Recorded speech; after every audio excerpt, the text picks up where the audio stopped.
Emma's bare feet left bloody prints across the diner floor. Her red dress was torn, dirt streaked across her face, mixing with tears. She screamed at the 8 leather-clad strangers in the corner booth, her voice cracking with pure terror. "Please, they're beating my mama in the parking lot. He's gonna kill her."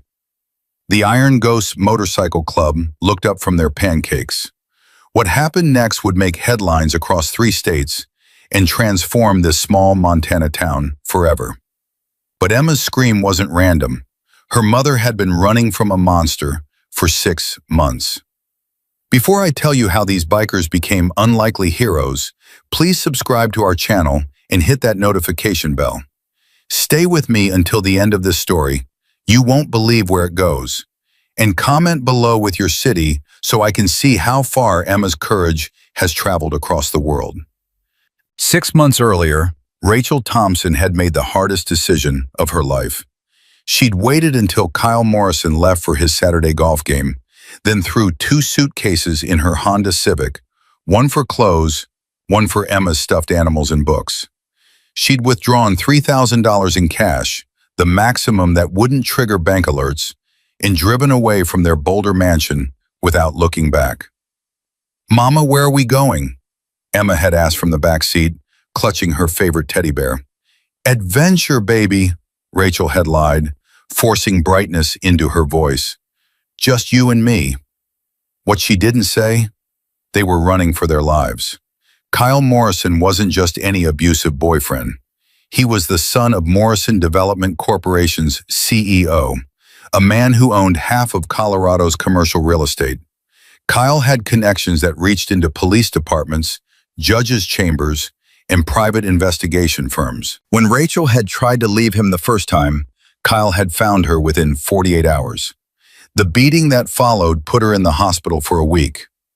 "You're mine," he'd whispered in her ear while she lay in that hospital bed, his hand gentle on her broken ribs in a mockery of tenderness. "Nobody leaves me. Nobody." So Rachel learned. She smiled at his dinner parties. She wore makeup to cover the bruises. She played the perfect girlfriend for 3 more years while she secretly saved money, planned escape routes, and waited for the right moment. That moment came when Kyle's father sent him to a development conference in Dubai for 2 weeks. Rachel had 14 days head start.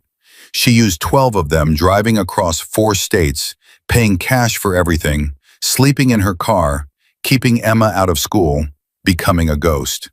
They'd landed in Whitefish, Montana because Rachel had spent 1 summer here as a teenager. She remembered it as peaceful, remote, the kind of place where a woman and her daughter could disappear. She'd found work as a night shift clerk at a truck stop, rented a tiny apartment above a laundromat, and enrolled Emma in 2nd grade under her maiden name. For 6 months, it worked. Rachel breathed without fear for the first time in years. Emma laughed again, made friends, drew pictures that didn't feature dark shadows in corners. Rachel started to believe they'd actually escaped. She should have known better. On this Saturday morning in late September, Rachel had driven Emma to Rosie's Roadhouse for their weekend tradition. Chocolate chip pancakes and orange juice while they planned their day. They'd parked in the back lot near the dumpsters because Rachel always parked where she could see all exits, a habit born from 3 years of survival instinct. Rachel was unbuckling her seatbelt when the driver's door was yanked open. "Hello, Rachel." Kyle Morrison stood there, 6'4" of entitled rage, wrapped in a $1,000 suit. His handsome face wore that smile, the one that had charmed her years ago, the one that now made her blood freeze. "Kyle," Rachel started, her hand instinctively reaching for Emma in the back seat. "How did you really think you could hide from me?" Kyle grabbed her arm, yanking her from the car with enough force to slam her against the Honda's frame. 6 months. 6 months you made me look for you. Do you have any idea how humiliating that was?" "Mama!" Emma screamed from inside the car. "Stay in the car, baby," Rachel gasped, tasting blood from where her lip had split against her teeth. "Stay in the car and lock—" Kyle's fist cut off her words. The punch landed in her solar plexus, doubling her over, stealing her breath. She tried to scream, but nothing came out except a wheeze. "You made me look weak," Kyle hissed, dragging her between two parked vehicles where they'd be hidden from the diner windows. "You made people question me, ask where my girlfriend went, whisper that maybe I wasn't man enough to keep her." Another punch, this time to her face. Rachel's head snapped back. Stars exploded across her vision. "Stop!" Emma was crying now, her small fist pounding on the car window. "Stop hurting my mama!" "Shut up!" Kyle roared at the child without even looking at her. His attention was fixed on Rachel, on the woman who dared to leave him, on the possession that had escaped. "Do you know how much money I spent finding you? Private investigators in 4 states. I own you, Rachel. I own you, and I'm taking you home." Rachel tried to fight back. She clawed at his face, aimed a knee at his groin, bit his hand when it covered her mouth. But Kyle was twice her size and fueled by 6 months of wounded pride. He slammed her head against the Honda's hood once, twice, 3 times until she stopped struggling. Through the ringing in her ears, Rachel heard Emma screaming. She tried to focus on her daughter's face pressed against the window, tried to mouth the words, "I love you," tried to will her little girl to run, to escape, to save herself. Instead, Emma went silent. For 3 terrible seconds, the child just stared at her mother's bleeding face. Rachel saw the moment Emma made her decision. The 7-year-old unlocked the car door, climbed out the opposite side, and ran.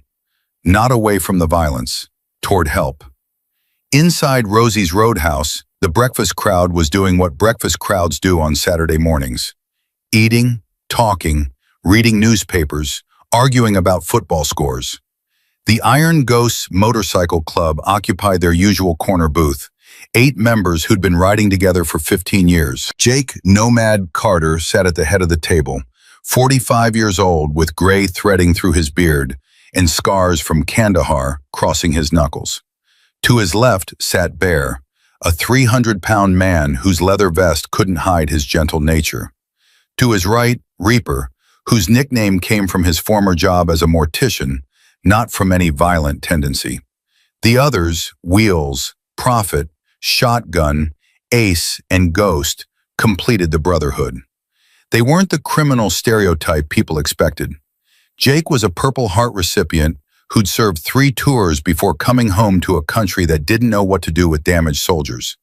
Bear ran a youth boxing gym. Reaper still did funeral services for families who couldn't afford them. They'd formed the Iron Ghosts not as an outlaw gang, but as a family for men who'd lost their place in the world. "Pass the syrup," Bear was saying when the diner's front door exploded inward. The bell didn't chime. It shrieked, torn from its mounting by the force of a small body hitting the door at a full sprint. Every head in the restaurant turned toward the sound. Emma stood in the doorway, 7 years old and 70 pounds of pure desperation. Her feet were bleeding, leaving red prints on the tile. Her red dress was torn at the shoulder. Tears and snot ran down her face, and her voice, when she screamed, carried a terror that silenced every conversation in the room. "Please, somebody, help! They're beating my mama in the parking lot." For a frozen moment, nobody moved.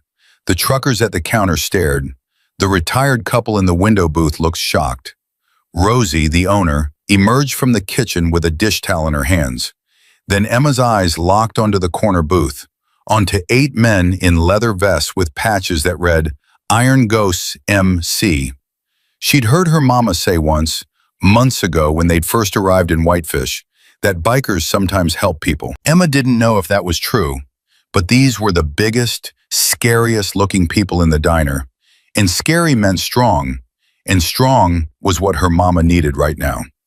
Emma ran straight at them. Jake's fork stopped halfway to his mouth. He watched this tiny girl sprint toward him with single-minded purpose, her bare feet slapping against the floor, her face contorted with fear and hope in equal measure. She slammed into the table hard enough to rattle the coffee cups.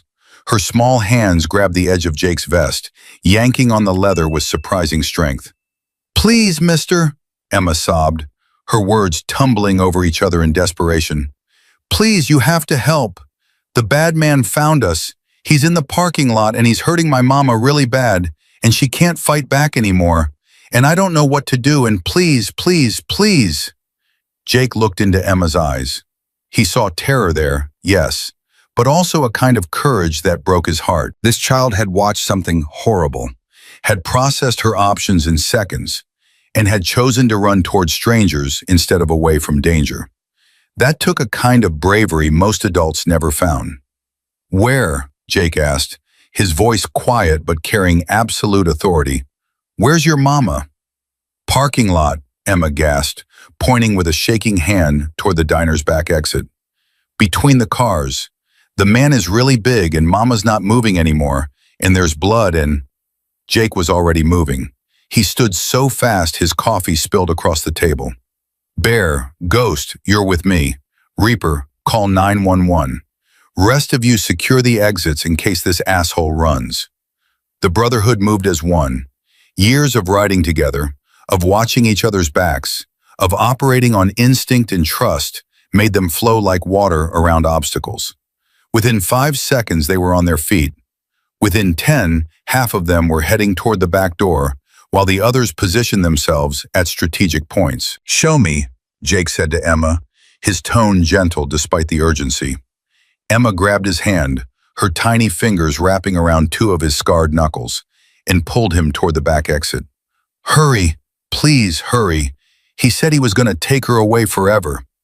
They burst through the back door into the parking lot. September sunlight hit them like a slap, the morning brightness a terrible contrast to what they were about to see. Emma pulled Jake between 2 rows of parked cars. There, she whispered, and Jake heard the shift in her voice from desperate to broken. There's my mama. Kyle Morrison stood over Rachel Thompson's crumpled body, his expensive loafers inches from her face, his fist cocked back for another blow. Rachel wasn't moving. Blood pooled beneath her head from where it had struck the Honda's hood repeatedly. Her right arm was bent at an angle arms shouldn't bend. Her face was already swelling, one eye completely shut, her lips split in 2 places. Kyle was breathing hard, not from exertion, but from satisfaction. You're coming home, he was saying to Rachel's unconscious form. You're coming home, and you're never leaving again. Do you hear me? Never. Step away from the woman, Jake said. His voice carried no threat, no anger, just flat, absolute certainty. The tone of a man who'd given orders in combat, who'd faced down insurgents in Kandahar alleys, who knew beyond doubt that he would be obeyed.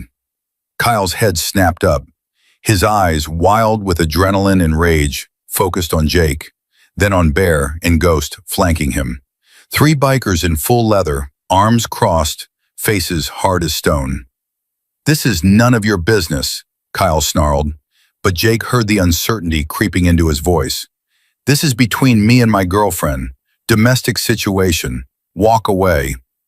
She's not your girlfriend, Emma said, her small voice cutting through the tension like a knife. She'd moved to stand beside Jake, and her presence there, this child facing down the monster who'd terrorized her and her mother, made something cold and dangerous settle in Jake's chest. Mama said you're not her boyfriend anymore. Mama said we were free. Kyle's face twisted with contempt. Shut your mouth, you little…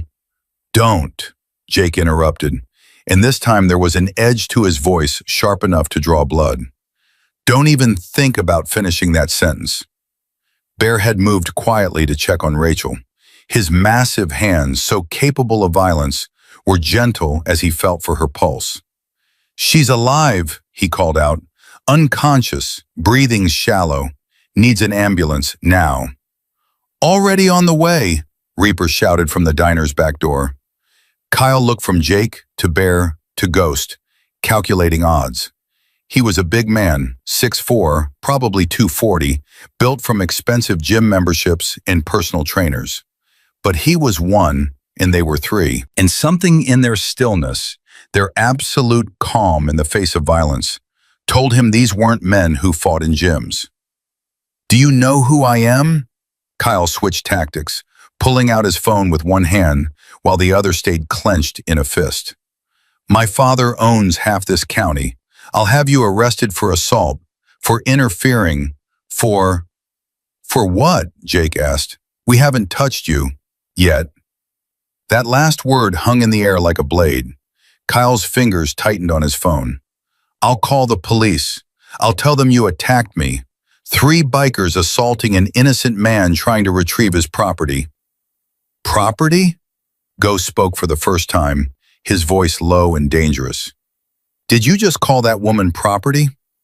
That's what she is, Kyle said, and the mask slipped completely.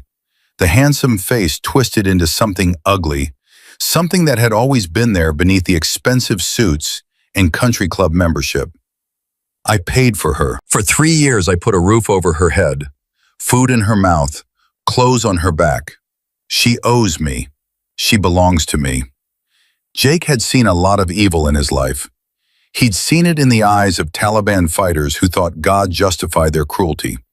He'd seen it in the faces of commanding officers who ordered airstrikes on villages. He'd seen it in mirrors, in dark moments when the war followed him home, and whispered that violence was the only thing he'd ever be good at. But this was different. This was evil wrapped in privilege, cruelty disguised as ownership, violence justified by entitlement. This was a man who'd never faced consequences for his actions, who'd never been told no, who genuinely believed that money and power made him exempt from basic human decency. Here's what's going to happen, Jake said, his voice still eerily calm. You're going to stand very still. You're not going to touch your phone. You're not going to move toward that woman or her daughter. And you're going to wait for the police to arrive. Do you understand? Kyle laughed, actually laughed. Or what? You'll beat me up? 3 against 1? That'll look great when the cops show up. Motorcycle gang assaults businessman trying to... Jake moved. 1 step forward. 1 punch. Clean, precise, no wasted motion. His fist connected with Kyle's jaw with a sound like a branch snapping. Kyle's eyes rolled back and he dropped, his expensive phone clattering across the asphalt, his body following it down with all the grace of a sack of concrete hitting dirt. You asked, Jake said to Kyle's unconscious form. Then louder to Bear. How's the woman? Still breathing, but she needs help fast, Bear called back. He'd positioned himself between Rachel and Kyle, his bulk a living shield. Head trauma for sure. Maybe broken ribs. This wasn't a fight, Jake. This was attempted murder. Sirens wailed in the distance, growing louder. Emma stood frozen, staring at Kyle's motionless body, then at her mother, then at Jake. Her face was doing complicated things, cycling through fear and relief and confusion and something that looked almost like hope. Is he dead? Emma whispered. No. Jake knelt down to her level, making himself small, non-threatening despite what she'd just seen him do. He's just sleeping, and when he wakes up, the police will be here. He can't hurt your mama anymore. Not today. Not ever? Emma asked, and the question carried more weight than any 7-year-old should have to bear. Jake wanted to promise her that, wanted to tell this brave little girl that the monster was slain, the nightmare ended, the story over. But he'd learned in Afghanistan not to make promises he couldn't keep. Not if I can help it, he said instead, and held out his hand. Emma took it. Sheriff Tom Bradley arrived 3 minutes later with 2 deputies and an ambulance. He was 62 years old, 30 years in law enforcement, and he'd seen most of what humanity had to offer in terms of depravity. But even he stopped short when he took in the scene. An unconscious man in a suit, a battered woman being loaded onto a gurney, 8 bikers standing watch, and a little girl with bloody feet holding a motorcycle club sergeant-at-arms' hand like a lifeline. Jake, Bradley said, his tone carefully neutral. Want to tell me what happened here?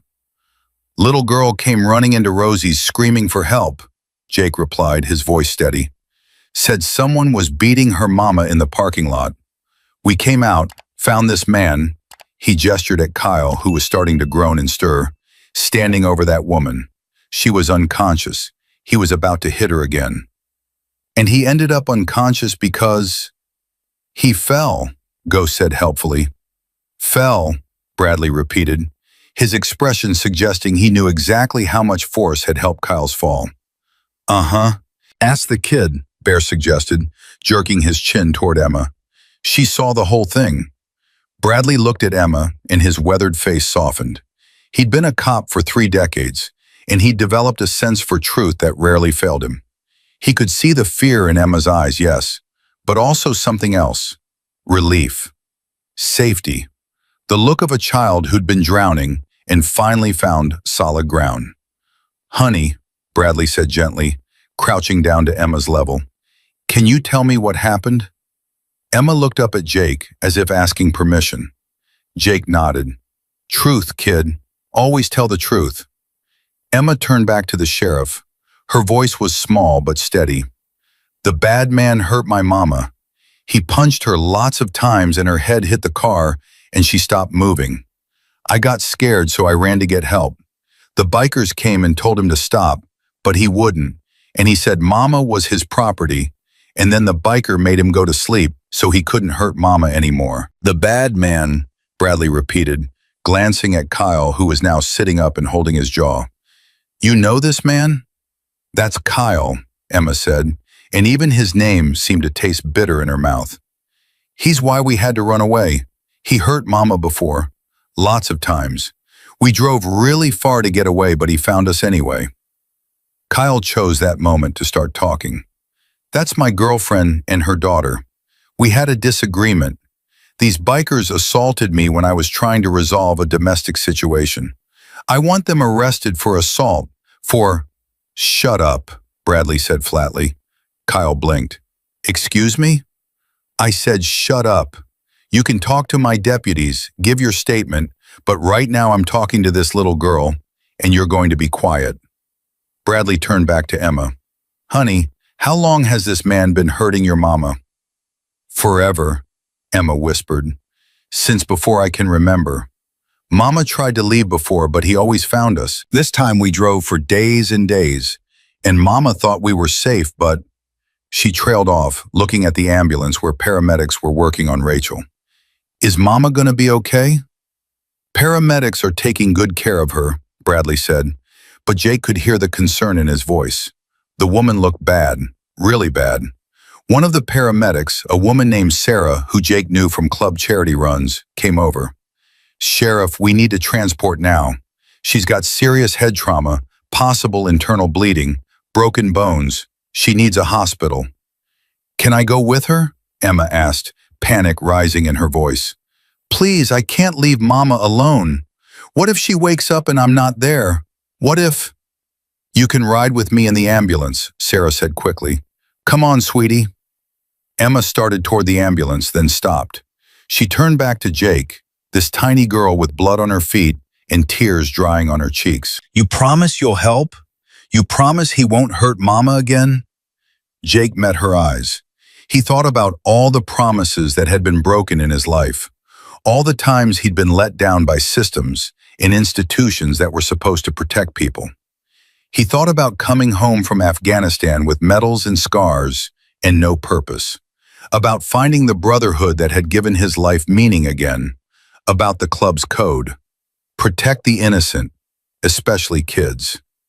I promise, Jake said, your Mama's not alone anymore. Neither are you. Emma nodded once, a solemn gesture that looked too old for her small face, and climbed into the ambulance. As the ambulance pulled away, sirens wailing, Bradley turned to Kyle.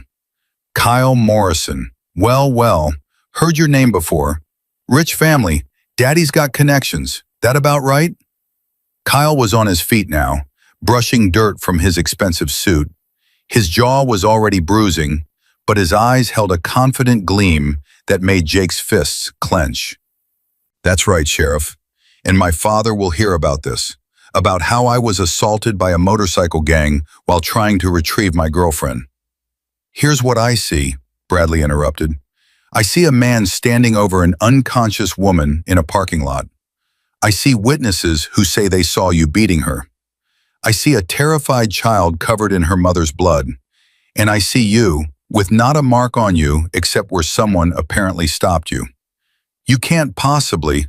And here's what I know, Bradley continued. I know Rachel Thompson, that's her name, not property, filed a restraining order 3 weeks ago, came into my office personally, showed me pictures of old bruises, told me she was scared an ex-boyfriend might find her. Didn't give me a name then because she was terrified. But I'm guessing that ex-boyfriend was you. Kyle's confident expression flickered. She's lying. Those bruises could be from anything. She's unconscious with fresh injuries that match the pattern of fist strikes, and you have torn knuckles. So here's what's going to happen. You're going to get in my patrol car. We're going to the station. You're going to be charged with assault, violation of a restraining order, and we'll see what else the DA wants to add. And then, Bradley leaned in close, his voice dropping to something hard and cold. You're going to call your daddy and his expensive lawyers, and we're going to do this by the book, every single step. This is harassment, Kyle snarled. This is justice, Jake said quietly. Kyle's eyes swung to him, filled with venom. I'll remember you. When I make bail, when my lawyers get me out, I'll remember every face here.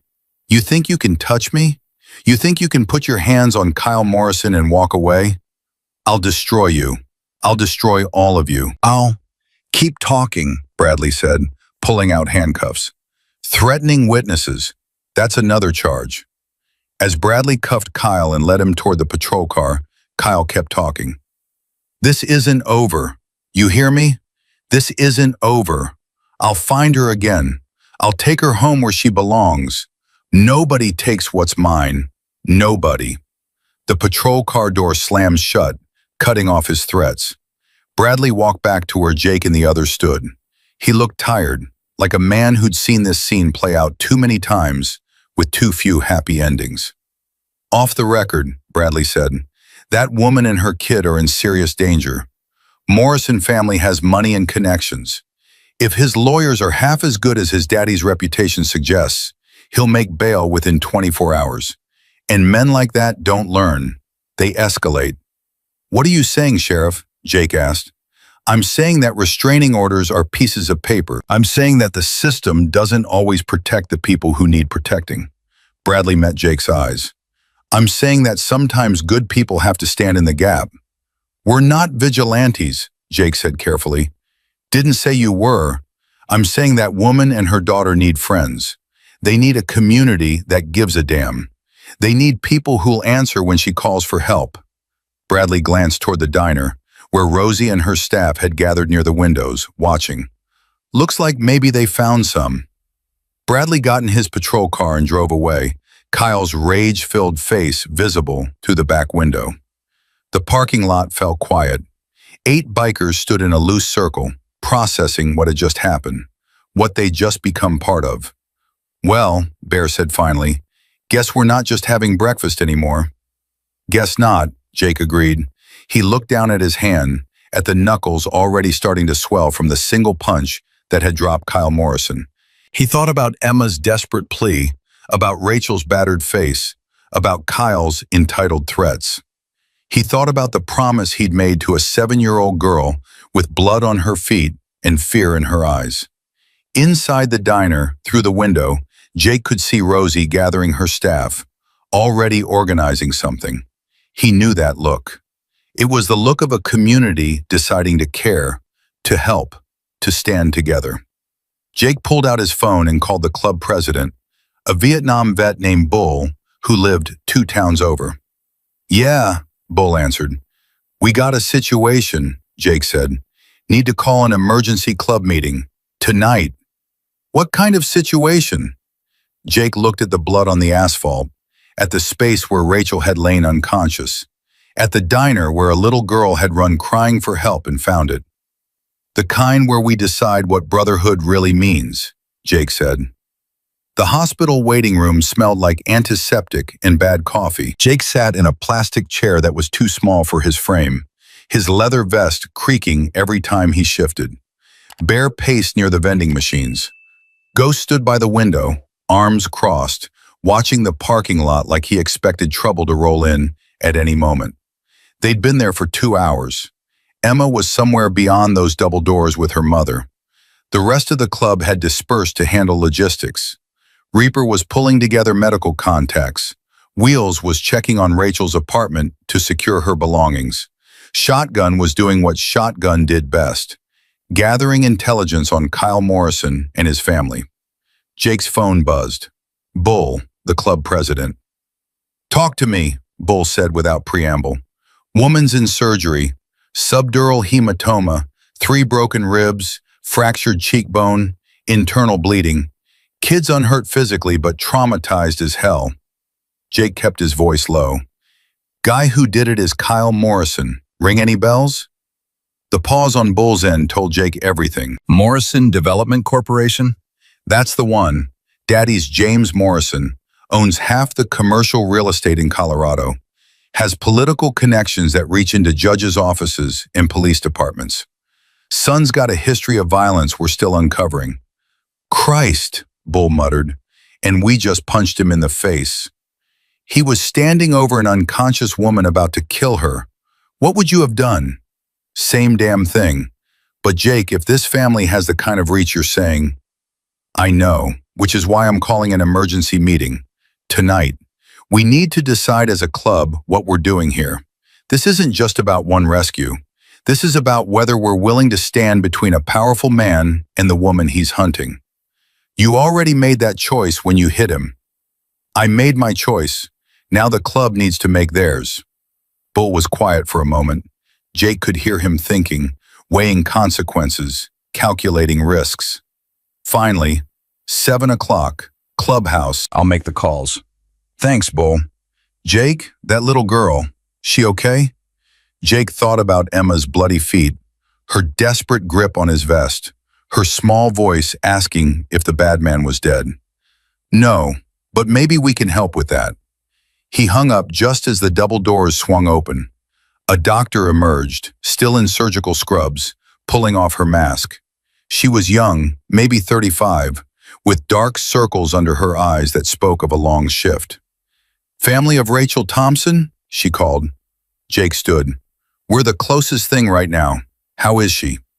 The doctor looked at his leather vest, at Bear's intimidating bulk, at Ghost's scarred face. Jake saw her doing the calculation. Biker stereotypes versus the fact that they were the only ones here for this woman. "She's alive," the doctor said, and Jake heard the unspoken "barely" in her tone. "We repaired the subdural hematoma, set the ribs, stabilized the internal bleeding. She's lucky. Another few minutes of that beating, and we'd be having a very different conversation." "Can we see her?" Bear asked. "She's in recovery, won't be awake for several hours. But her daughter, Emma, she's been asking for you. The nurse said Emma won't calm down, keeps saying she needs to talk to the bikers who saved Mama." "Take us to her," Jake said. They found Emma in a small consultation room, sitting in a chair with her feet bandaged, wearing hospital scrubs because her red dress had been too blood-soaked to save. A child psychologist sat nearby, a kind-faced woman named Dr. Stevens, who'd been trying unsuccessfully to get Emma to talk. When Emma saw Jake, she launched herself out of the chair. He caught her, this tiny girl wrapping her arms around his waist, her face pressed into his leather vest, her whole body shaking with sobs she'd been holding back. "Mama's alive?" Emma asked, her voice muffled. "She's alive. She's in surgery, but the doctor says she's going to be okay. And the bad man? Is he in jail?" Jake knelt down, bringing himself to Emma's eye level. This was the hard part, the part where he had to tell a 7-year-old that monsters didn't always stay caged. "He's in jail right now. But Emma, I need you to understand something. Kyle comes from a very rich family. They have lawyers, expensive ones, who might get him out on bail. That means..." "He'll come back," Emma whispered. "He always comes back. That's why we had to keep running. Mama tried to get away before, but he always found us." Dr. Stevens leaned forward. "Emma's been telling me about the pattern. This is the sixth time Rachel has attempted to leave. Every previous attempt ended with Kyle tracking her down within days. How? Ghost asked. How does he keep finding them? Money buys a lot of information, Dr. Stevens said. Private investigators, credit card traces, phone records. Rachel told Emma they had to use cash for everything. No phones, no credit cards. They were essentially living off the grid. For 6 months, Jake said. They made it 6 months this time. Until today, Emma said, and the defeat in her voice broke something in Jake's chest. He said he'd always find us. He said Mama belonged to him forever. Is that true? Can somebody own somebody else? The question hung in the air. Jake looked at Bear, at Ghost, at Dr. Stevens. How did you explain to a child that the world was broken, that evil sometimes wore expensive suits, that justice didn't always arrive in time? No, Jake said finally, his voice firm. Nobody owns anybody. Your mama is her own person. You're your own person. Kyle Morrison can say whatever he wants, but he's wrong. Then why does he keep hurting her? Why do the police let him? Because the system isn't perfect, Jake said, choosing honesty over comfort. Because men like Kyle have money and power, and they use it to get away with bad things. But here's what I promise you. He's not going to hurt your mama again, not while we're around. Emma looked at him with eyes too old for her face. You can't always be around. You have to sleep. You have to go home. And when you're gone, he'll come. She was right. Terrifyingly, heartbreakingly right. Then we'll figure something out, Jake said. But you're not alone anymore. Your mama's not alone. Understand? Emma nodded, but Jake could see she didn't quite believe him. Why would she? Every adult in her life had failed to protect her mother. Why should these leather-clad strangers be any different? Bear's phone buzzed. He stepped into the hallway to take the call, came back 2 minutes later with his face tight. That was Shotgun. Kyle Morrison made bail 3 hours ago. The room went cold. 3 hours? Jake's voice was deadly quiet. He beat a woman nearly to death this morning, and he's already out? Daddy posted $100,000 like it was pocket change. Judge set conditions. No contact with Rachel or Emma, surrendering passport, GPS monitoring, but he's out. Dr. Stevens' face had gone pale. You need to inform hospital security. If he shows up here, he won't, Ghost said, but his hand had moved to his phone. He's not that stupid. You don't know him, Emma whispered. He thinks rules don't apply to him. He told Mama once that money makes you invisible to consequences. Jake pulled out his phone and called Sheriff Bradley. The sheriff answered on the second ring. I know, Bradley said before Jake could speak. Judge Marcus set bail. I argued against it, presented the violence, the stalking pattern, everything. Morrison's lawyer called it a domestic disagreement and painted Rachel as an unstable ex trying to deny Kyle access to his family. Family? They're not married. Emma's not his kid. Lawyer spun it that Kyle and Rachel had been living as a committed couple, that he'd been supporting them financially, that Rachel had abandonment issues. Made it sound like she was the problem. That's insane. That's expensive legal representation. Bradley's frustration was evident. Jake, I'm doing everything by the book here, but the book is written to favor people with resources. You understand what I'm saying? Yeah, I understand that justice costs more than most people can afford. I've got a patrol car assigned to the hospital, at least for tonight. After that, budget constraints. I can't promise protection beyond the standard restraining order, which is worth about as much as the paper it's printed on. In cases like this, usually less. Bradley paused. What are you planning, Jake? Nothing illegal, if that's what you're asking. That's not what I'm asking. I'm asking if you and your club are about to make this situation more complicated. We're about to make it safer for a woman and her kid. If that complicates Kyle Morrison's life, well, that's just unfortunate. Bradley sighed. Be careful. The Morrison family plays for keeps. They've buried lawsuits. made criminal charges disappear, ruined people who crossed them. You're stepping into deep water. Wouldn't be the first time. Jake hung up and looked at his brothers. We need that club meeting, now. The Iron Ghost Clubhouse sat 15 miles outside Whitefish, on 20 acres of pine forest. It wasn't much, a converted barn with a bar, pool tables, and a long oak table where decisions got made. By the time Jake, Bear, and Ghost arrived at 7 o'clock, the parking lot was filled with motorcycles. 20 members showed up, some from 2 hours away, all answering Bull's call. Bull sat at the head of the table, 68 years old with white hair and scars from Da Nang covering his forearms. He'd founded the Iron Ghosts 30 years ago as a brotherhood for veterans who couldn't find their place in civilian life. The club had evolved, added non-military members, but it kept its core principle: protect those who can't protect themselves. All right, Bull said when everyone was seated. Jake, give us the situation. Jake stood. He walked them through everything: Emma's desperate plea, finding Rachel beaten unconscious, Kyle Morrison's entitled rage, the arrest, the bail, the hospital, Emma's fear that the monster would always find them. So what are you asking? One member said. His name was Priest, former Navy chaplain, skeptical by nature.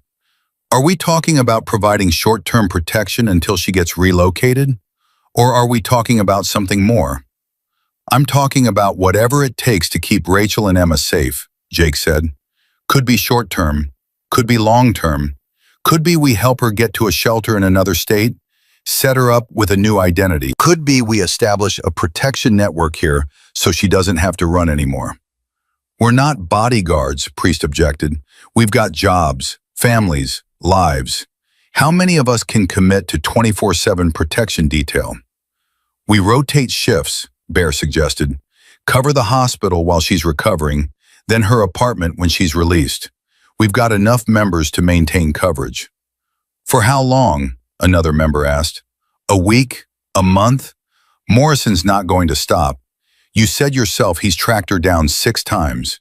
He's got resources, patience, and a judge who'll set bail low enough that consequences don't matter. Then we make him stop, Ghost said quietly. The room went silent. Everyone understood what Ghost was suggesting, and everyone understood why it couldn't be said explicitly. We're not talking about violence, Bull said firmly. We operate within legal boundaries, always. Legal boundaries that favor rich abusers over victims, Jake shot back. I've seen how this plays out, Bull. Rachel gets a restraining order, piece of paper. Kyle violates it, gets arrested, makes bail again. Cycle repeats until one day he doesn't just beat her, he kills her. And Emma either watches or ends up in foster care with a lifetime of trauma. So what's the alternative? Priest demanded. We adopt them? Make them club mascots? We've got our own problems without taking on every domestic violence case in Montana. Jake felt his temper rising, forced it down. This isn't every case. This is a little girl who ran to us for help, who looked at 8 strangers and decided we were her best chance. And we answered. We can't just walk away now because it's inconvenient. It's not about inconvenience, Priest said, his voice softer. It's about sustainability. It's about making promises we can keep. What happens when Morrison escalates? When he comes after us? We've got members with families, with kids of their own. Are we putting them at risk? The question landed hard. Jake looked around the table at faces he'd ridden with for years. Priest wasn't wrong. The Morrison family had power, and power could hurt people in ways that went beyond physical violence. Lost jobs, custody battles, legal harassment. I'm not asking anyone to do anything they're not comfortable with, Jake said finally. But I made a promise to a 7-year-old kid that she and her mother wouldn't be alone. I'm keeping that promise whether the club backs me or not. Bull raised his hand, quieting the murmurs. Let's vote. All in favor of establishing club protection for Rachel Thompson and her daughter Emma, duration to be determined based on threat assessment, raise your hand. Jake raised his hand immediately. Bear and Ghost followed, then Reaper, Shotgun, Wheels, Ace. One by one, hands went up. Not all of them. Priest abstained along with 2 others, but enough. 15 out of 20. A clear majority. Motion carries, Bull said. Jake, this is your operation. Coordinate protection schedules. Maintain contact with law enforcement. Keep me updated on any developments. But hear me clearly. We do this smart. No vigilante justice. No escalation into illegal territory. We protect. We document. We work with the system, even when the system's failing. Understood? Understood, Jake said. Good. Now somebody needs to tell Rachel Thompson she's got a motorcycle club watching her back. Might be confusing when she wakes up and sees leather vests outside her hospital room. I'll tell her, Jake said, if she ever wakes up. She woke up at 2 in the morning. Jake was sitting outside her room when the nurse came out, looking surprised to find him still there. She's conscious, the nurse said, disoriented, in pain, but conscious. Are you family? Close enough, Jake said. She's asking for her daughter. Emma's with a foster care social worker temporarily. Hospital policy. Kid can't stay overnight without a legal guardian present, and Rachel's in no condition to provide supervision. The nurse's expression softened. Poor thing. That little girl didn't want to leave her mother's side. Can I see Rachel? Just for a minute? I need to tell her Emma's safe. The nurse hesitated, then nodded. 5 minutes, she needs rest. Rachel Thompson looked small in the hospital bed. Her face was swollen beyond recognition. One eye completely shut, the other barely open. Tubes ran from her arms. A monitor beeped steadily, tracking her heartbeat. When Jake entered, that one good eye focused on him with sudden fear. It's okay, Jake said quickly, raising his hands. I'm Jake. I'm one of the bikers who helped you this morning. Emma ran to us at Rosie's Diner. The fear didn't completely leave Rachel's face, but it shifted, changed. Emma, where is she? Is she hurt? Did he? Emma's fine, not a scratch on her. She's brave as hell, your daughter. Ran straight into a diner full of strangers and demanded we help. That took guts. Rachel's good eye filled with tears. They spilled over, running down her bruised cheeks. He found us. I thought, 6 months. I thought maybe, how did he find you? I don't know. We were so careful. Cash only, no phones. I changed my name. But Kyle's father has money, connections. He probably hired private investigators, hacked into databases. I don't. She trailed off, exhausted by the effort of speaking. Kyle made bail, Jake said, deciding honesty was better than protection from the truth. Posted it this afternoon. He's out. Rachel's monitor started beeping faster. Her breathing became rapid, panicked. No, he can't be. He was going to kill me. He said if he couldn't have me, nobody could. He's going to come here. He's not getting anywhere near you, Jake interrupted. There's a patrol car outside. Hospital security's been briefed. And my club, the Iron Ghosts, we're setting up protection. You're not alone in this. You don't understand. Kyle doesn't stop. His family is powerful. They make problems disappear. People who cross them lose their jobs, their houses, their kids. You can't protect me from that. Nobody can. We're going to try. Rachel looked at him with her one functional eye, and Jake saw something in that look. Not hope exactly, but maybe the faintest possibility of hope. The desperate look of someone who'd been drowning for so long that even a glimpse of shore seemed impossible. Why? She whispered. You don't know me. Emma's a stranger to you. Why would you risk going against the Morrison family? Jake thought about how to answer that. He could talk about the club's code, about protecting the innocent. He could mention his time in Afghanistan, about learning that some battles were worth fighting, even when you were outnumbered. He could explain that sometimes you look into a kid's terrified eyes and something in you refuses to walk away. Instead, he said, your daughter asked me to help. I told her I would. I keep my promises. Rachel started crying again, but different this time. Not fear, relief, grief, gratitude, all mixed together in a sound that was almost too painful to hear. Thank you, she managed between sobs. Thank you. Rest, Jake said. We've got you now. He stepped into the hallway just as his phone buzzed. Shotgun. Talk to me, Jake answered. You need to hear this. I've been digging into Kyle Morrison's history. Guy's been arrested 4 times in the past 8 years. Assault, stalking, domestic violence. All charges dropped or pled down to nothing. Money bought him out. That's the thing, it's not just money. His father has connections to judges, DAs, police chiefs. I found sealed court records from 3 different women who filed restraining orders against Kyle. All 3 cases disappeared from the system, like they never existed. How is that even possible? When you own enough of the system, you can make anything disappear. But here's the really bad news. One of those women ended up in the hospital with injuries worse than Rachel's. She survived but left the state immediately after. Another woman, Jake, she disappeared entirely. No death record, no forwarding address, no digital footprint after her last restraining order filing. Jake's blood ran cold. You're saying Morrison might have killed someone? I'm saying we're not dealing with a regular abuser who loses his temper.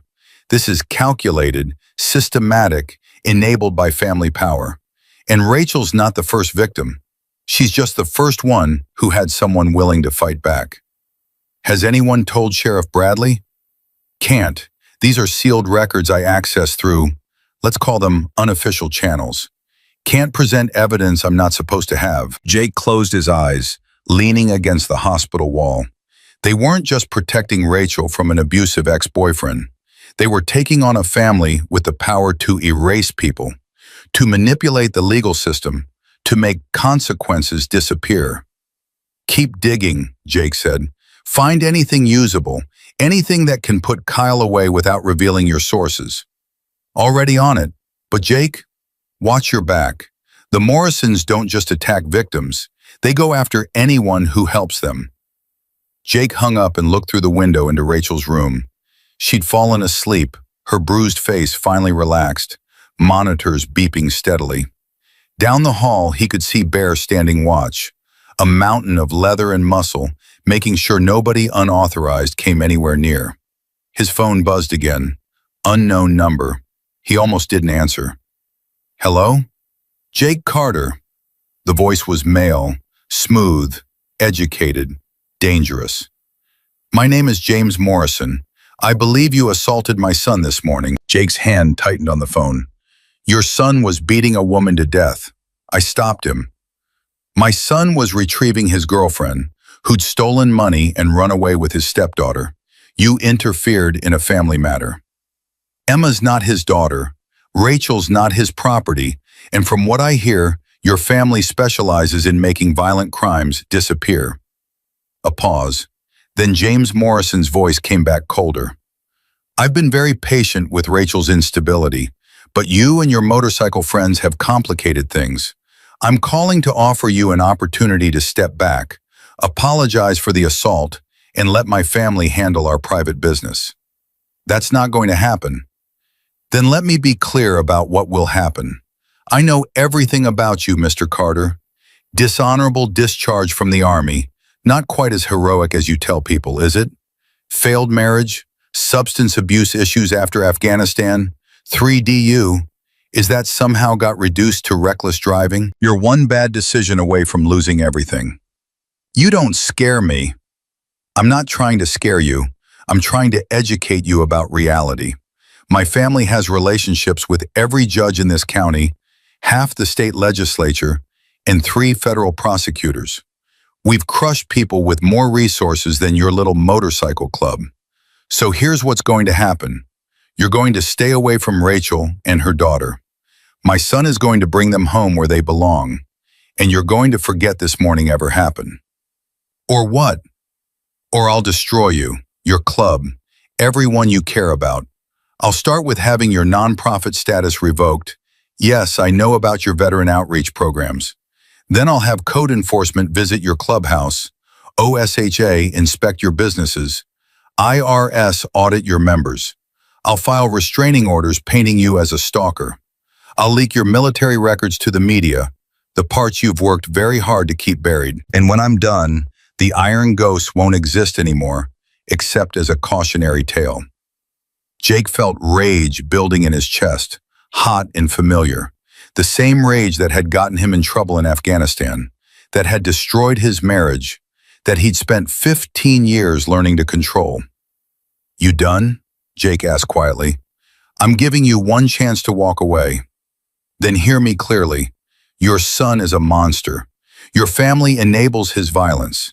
And I don't care how many judges you own or how much money you have. Rachel and Emma are under our protection now. Touch them, threaten them, come anywhere near them, and you'll find out that some people can't be bought or intimidated." Noble speech. Let's see how noble you feel when you're bankrupt and in prison. The line went dead. Jake stood in the hospital corridor, his phone still pressed to his ear, James Morrison's threats echoing in his head. He'd known this would get complicated. He hadn't quite realized how deep the water was, or how powerful the current pulling them under. Bear appeared at his elbow. "You okay?" That was Kyle's father. "Just promise to destroy the club if we don't walk away." "We walking away?" Jake looked through the window at Rachel, at this woman who'd run for 6 months and finally run out of places to hide. He thought about Emma's desperate plea, her bloody feet, her question about whether bad men ever truly left. "No," Jake said, "we're not." Bear waited until Jake lowered his phone before speaking again. "What do we do about Morrison's threats?" "Document everything. Record phone calls if he contacts us again. And we don't blink." Jake's jaw was set.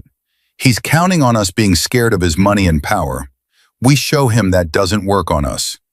And when he follows through, when the code enforcement shows up, when the IRS starts auditing, then we deal with it.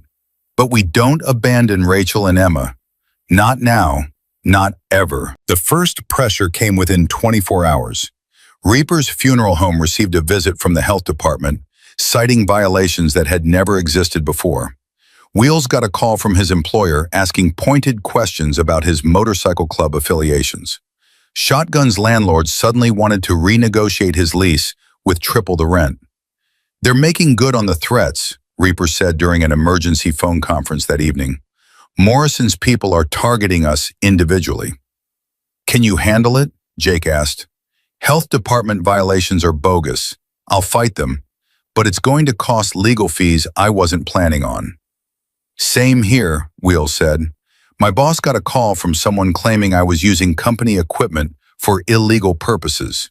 Completely fabricated, but now I'm under internal investigation." "This is what they do," Jake said. "They make your life difficult enough that walking away seems easier than staying. Question is, are we walking?" Silence on the line. Then Reaper. "No, if we walk from this, we're not the club I thought we were." "Agreed," Wheels said. "My job will sort itself out. Truth matters." One by one, the members checked in. Nobody was walking. The Morrison family had underestimated what they were dealing with. Men who'd faced worse threats than lawsuits and regulatory harassment. At the hospital, Rachel was recovering faster than the doctors expected. On day 3, she was sitting up in bed when Jake visited. The swelling in her face had gone down enough that he could see what she actually looked like. Late 30s, dark hair, a tiredness in her eyes that went deeper than physical exhaustion. "Emma came to see me this morning," Rachel said. Her voice was clearer now, stronger. "She told me about the bikers who saved us, said you promised we wouldn't be alone." "That's right." "Why?" Jake sat in the chair beside her bed. "Your daughter ran into a diner full of strangers and trusted us to help. That's not something I take lightly. Kyle's father called you, didn't he? I heard the nurses talking. They said Morrison's people have been making inquiries about my condition, about security protocols, about who's been visiting.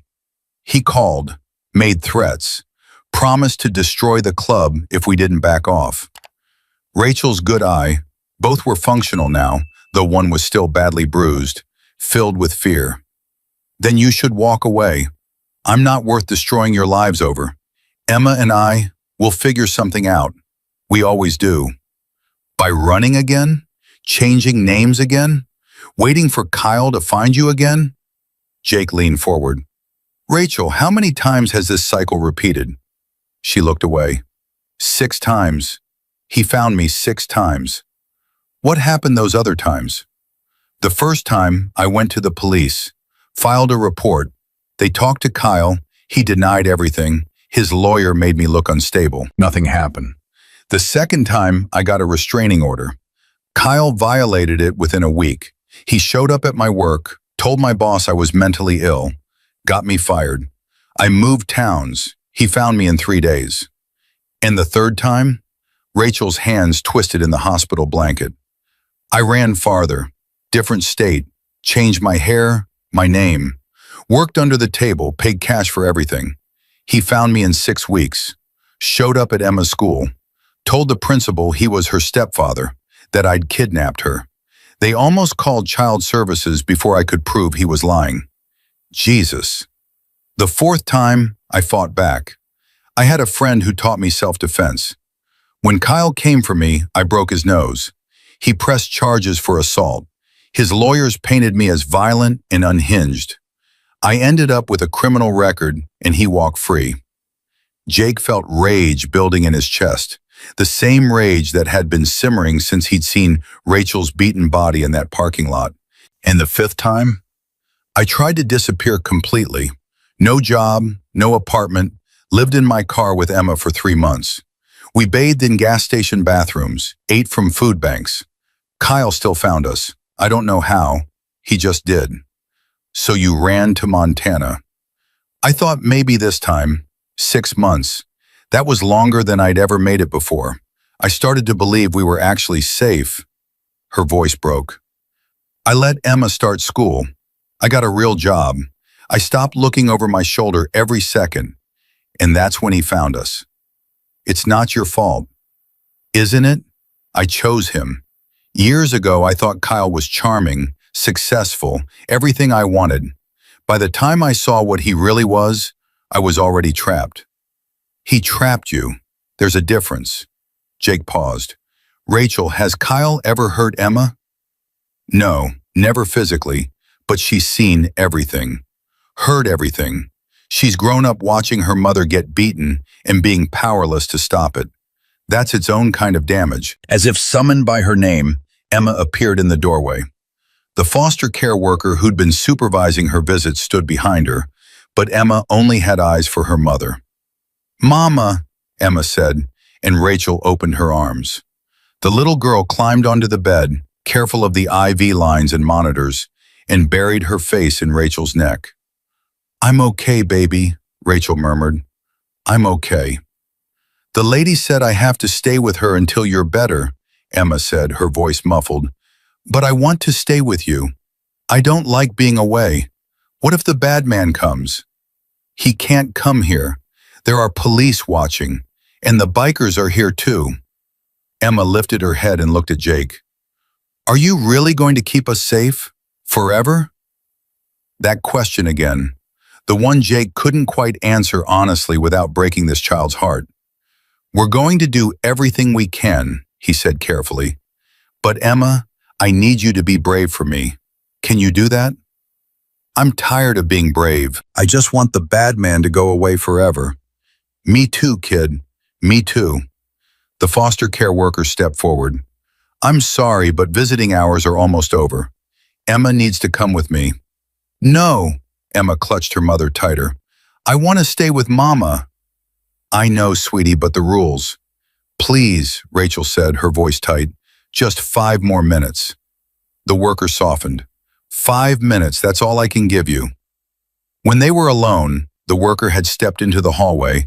Emma looked up at her mother. Mama, are we going to have to run away again? Rachel's eyes found Jake's.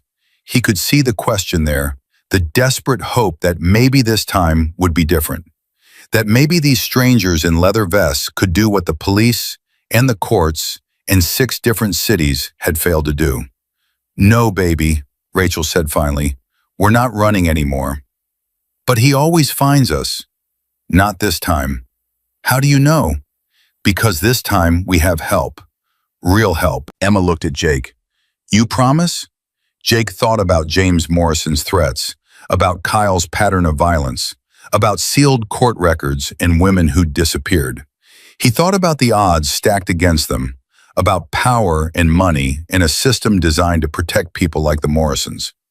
Then he looked at this 7-year-old girl who'd been forced to grow up too fast, who'd run barefoot across gravel begging strangers for help, who deserved better than a childhood spent fleeing from monsters. "I promise," Jake said. It was a promise he'd have to keep or die trying. That night, Shotgun called with news. "Got something. Kyle's GPS monitor from his bail conditions? He's been testing the boundaries. Drove past Rachel's old apartment 3 times yesterday.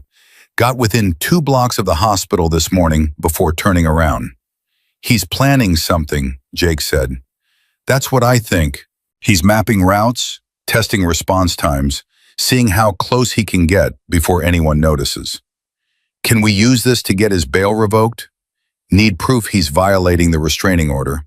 Being in the general vicinity isn't enough.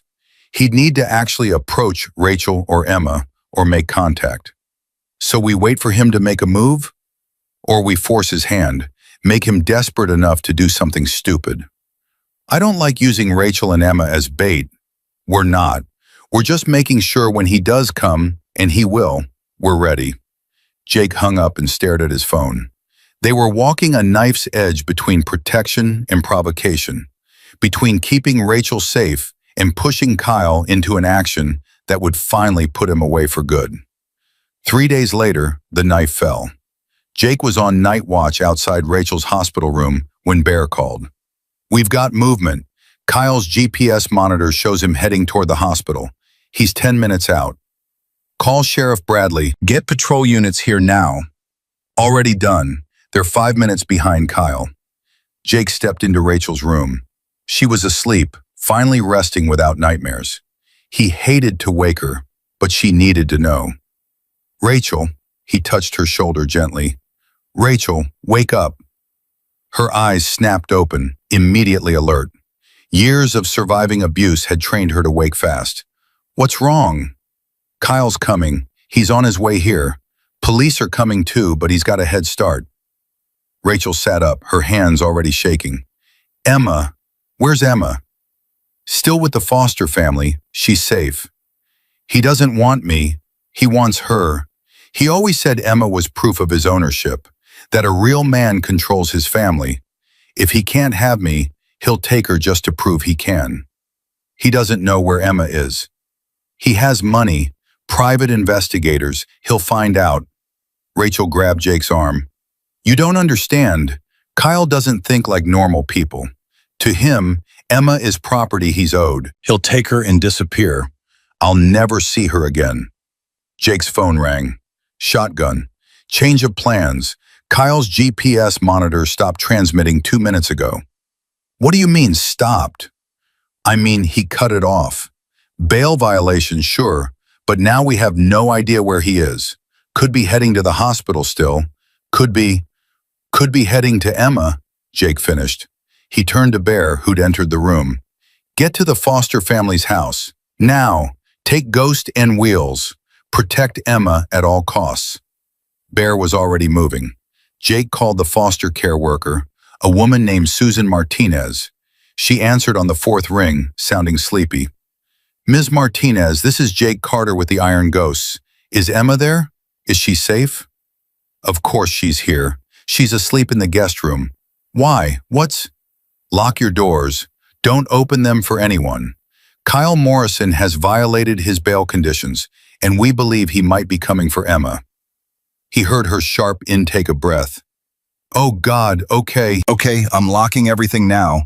Should I call the police?" "Already done. Officers are on the way. So are some of my people. You see anyone approaching the house, anyone at all, you call 911 immediately." "How much time do we have?" "I don't know, maybe 10 minutes, maybe less." Jake heard sounds from her end. Locks clicking, chains sliding into place. Then a small voice. "Miss Susan, what's happening? Why are you scared?" Emma, she'd woken up. "Put her on," Jake said. A moment later, Emma's voice came through the phone.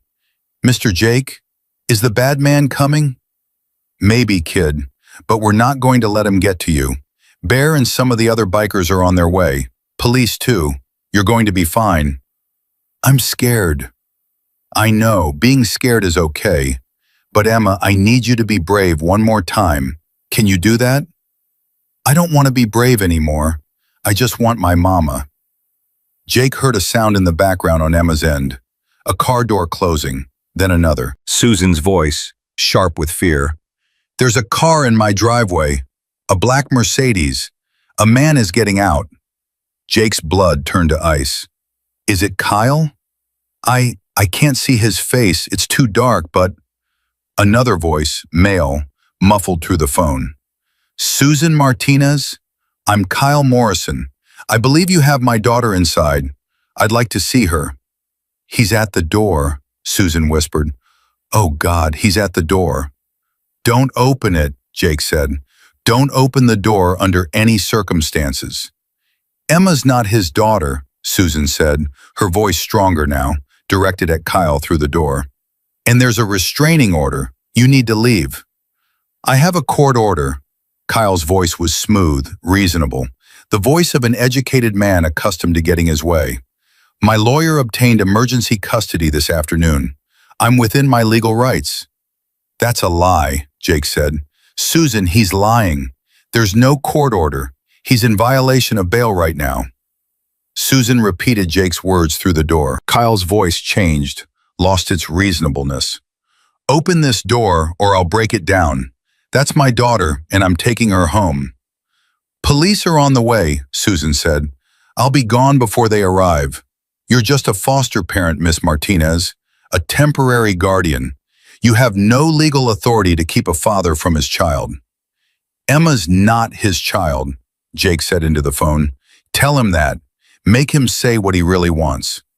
"Emma's not your child," Susan repeated. "She's mine by right of commitment. I raised her for 3 years. I fed her, clothed her, provided for her. That makes her mine more than biology ever could." Emma's voice, small and terrified. "Miss Susan, don't let him take me. Please don't let him take me." Jake was already running. He hit the hospital corridor at a sprint, his boots echoing off the walls. "Hold on, Emma, I'm coming." "Where are you?" Susan asked. 15 minutes away. Bear's closer, maybe 5 minutes. You need to hold that door for 5 minutes." "He's trying the handle. Oh God, he's going to break the window." The sound of glass shattering came through the phone. Emma screamed. Susan was shouting something. Then Kyle's voice, triumphant. "There's my girl.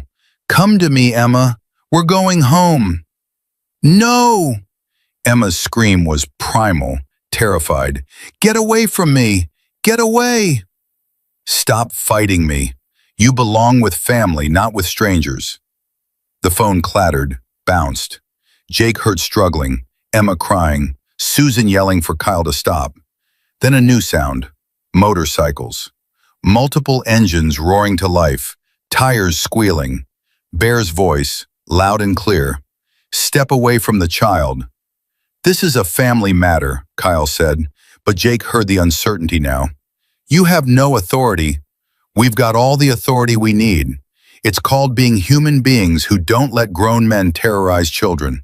Now step away before I make you step away. You touch me and I'll have you arrested for assault. I'll sue you for everything you own. The phone cut out.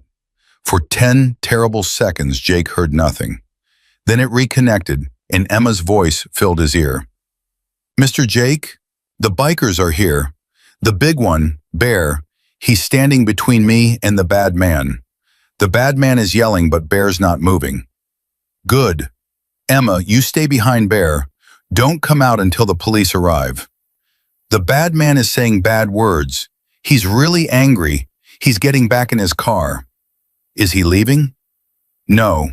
He's talking on his phone. He looks like he's planning something. Jake heard sirens in the background. Finally, the police were arriving. Emma, hand the phone to Bear. A moment later, Bear's gravelly voice. He's trapped now. Police are blocking the driveway. He's not getting out of this. Don't let him near Emma. Wasn't planning on it, but Kyle Morrison had grown up with money and power, and men like that never believed consequences would actually touch them. Instead of surrendering, instead of accepting that he'd been caught violating bail and attempting to kidnap a child, he did something nobody expected. He grabbed Susan Martinez. "Nobody moves!" Kyle's shout carried through the phone. "Nobody comes near me or I'll hurt her." "He's got the foster lady," Bear said, his voice tight. Got his arm around her throat. This just became a hostage situation. Jake heard Sheriff Bradley's voice in the background. "Mr. Morrison, release Mrs. Martinez right now. This is only making things worse for you." "Worse? Worse than what? You've already poisoned my girlfriend against me, turned my daughter into a stranger, destroyed my reputation. What's worse than that?" "Emma's not your daughter," Bradley said calmly, "and Rachel's not your girlfriend. She's a victim who escaped her abuser. That abuser is you. You don't understand. Rachel belongs with me. I saved her. She was nothing when I found her, working minimum wage, struggling to raise a kid alone. I gave her everything." "You beat her." Jake's voice came out before he could stop it. He was close now, pulling into the foster home street. "You hunted her across 4 states. You put her in the hospital. That's not love. That's ownership." Kyle's head snapped around, spotting Jake climbing off his motorcycle. This is your fault. You poisoned her mind. You turned my family against me. I stopped you from killing her. There's a difference. I would never kill Rachel. I love her. Everything I did was to bring her home where she belongs. Love doesn't leave bruises, Bear said quietly. Kyle's grip on Susan tightened. She gasped, her face reddening. "Everyone stay back. I'm leaving here with Emma, and nobody's going to stop me." "That's not happening," Bradley said. "Kyle, you're in a hole. Stop digging. Release Ms. Martinez, surrender peacefully, and we can work this out." "Work it out? Like you worked out my bail? Like you worked out letting these bikers harass my family? You're all against me. The system is rigged." Emma stepped out from behind Bear. Jake wanted to shout at her to get back, to stay safe, but the child was moving with purpose, her small face set with determination that looked heartbreaking on someone so young. "Mr. Kyle," Emma said, her voice surprisingly steady, "let Miss Susan go." "Emma, sweetie, come here. Come with me and I'll let her go." "No, you're a liar. You said you loved my mama, but you hurt her. You said we were family, but you scared me every day. You're a bad man, and I'm not going anywhere with you." Kyle's face twisted with rage and desperation. "I gave you everything. I put a roof over your head, food in your mouth. You made Mama cry. You made me have nightmares. You made us run away so many times I can't remember all the places we lived." Emma took another step forward. "And now you're hurting Miss Susan, who was nice to me. Let her go." "Come with me and I will." "Emma, no," Jake said. But Emma was already walking toward Kyle, her bare feet silent on the driveway. "Okay, I'll come with you. Just let her go." "Emma!" Bear moved to intercept her, but Bradley held up a hand, stopping him. The sheriff had seen something Jake hadn't. Emma's hands, hidden behind her back, fingers crossed. The child was lying, buying time, and she was 7 years old. Kyle released Susan, shoving her toward the police. She stumbled, caught herself, ran. Kyle reached for Emma. Emma bit him. Not a playful nip, a full-force bite into the meat of his palm, her small teeth sinking deep. Kyle screamed, jerked his hand back. Emma spun and ran straight toward Jake. He caught her, sweeping her up into his arms. She wrapped her legs around his waist, her arms around his neck, shaking but alive, safe. I got him good, Emma whispered. Like you said, when the monster comes, you fight back. I never said that. Mama did. She said you showed her it's okay to fight back. Kyle was on his knees, blood pouring from his hand. Police swarmed him, cuffing his wrists, reading his rights. He was still screaming, but nobody was listening anymore. Sheriff Bradley walked over to Jake. That little girl just assaulted her potential kidnapper. Self-defense, Jake said. Agreed. Also, bravest thing I've seen in 30 years of law enforcement. Bradley looked at Emma, still clinging to Jake. You okay, sweetheart? Emma nodded against Jake's shoulder. Kyle Morrison, you're under arrest for violation of bail, attempted kidnapping, assault, and unlawful restraint. We're also calling the FBI because crossing state lines to stalk and harass makes this federal. Kyle's face went white. Federal? You can't. My father will. Your father can't make federal charges disappear. Welcome to consequences, Mr. Morrison. As they loaded Kyle into the patrol car, he caught Jake's eye. The entitled rage was gone, replaced by something colder. Calculation. Planning. This isn't over, Kyle said quietly. You think federal charges scare me? My family's dealt with worse. I'll be out, and when I am, I'll finish what I started. Jake held Emma tighter. You'll have to go through me first. That can be arranged. The patrol car pulled away and Jake felt Emma's small body finally relax against his chest. She'd been holding herself rigid, ready to fight or run, and only now did she allow herself to feel safe. Can I see my mama now? Emma asked. Yeah, kid. Let's go see your mama. Rachel was sitting up in her hospital bed when Jake carried Emma through the door. Mother and daughter locked eyes, and something passed between them that didn't need words. Emma scrambled down from Jake's arms and ran to the bed, climbing up carefully, mindful of the IV lines. You bit him, Rachel said, and there was something in her voice Jake couldn't quite identify. Pride, maybe, or grief that her 7-year-old had needed to defend herself with teeth. He was hurting Miss Susan. I had to make him let go. Emma burrowed into her mother's arms. Are you mad?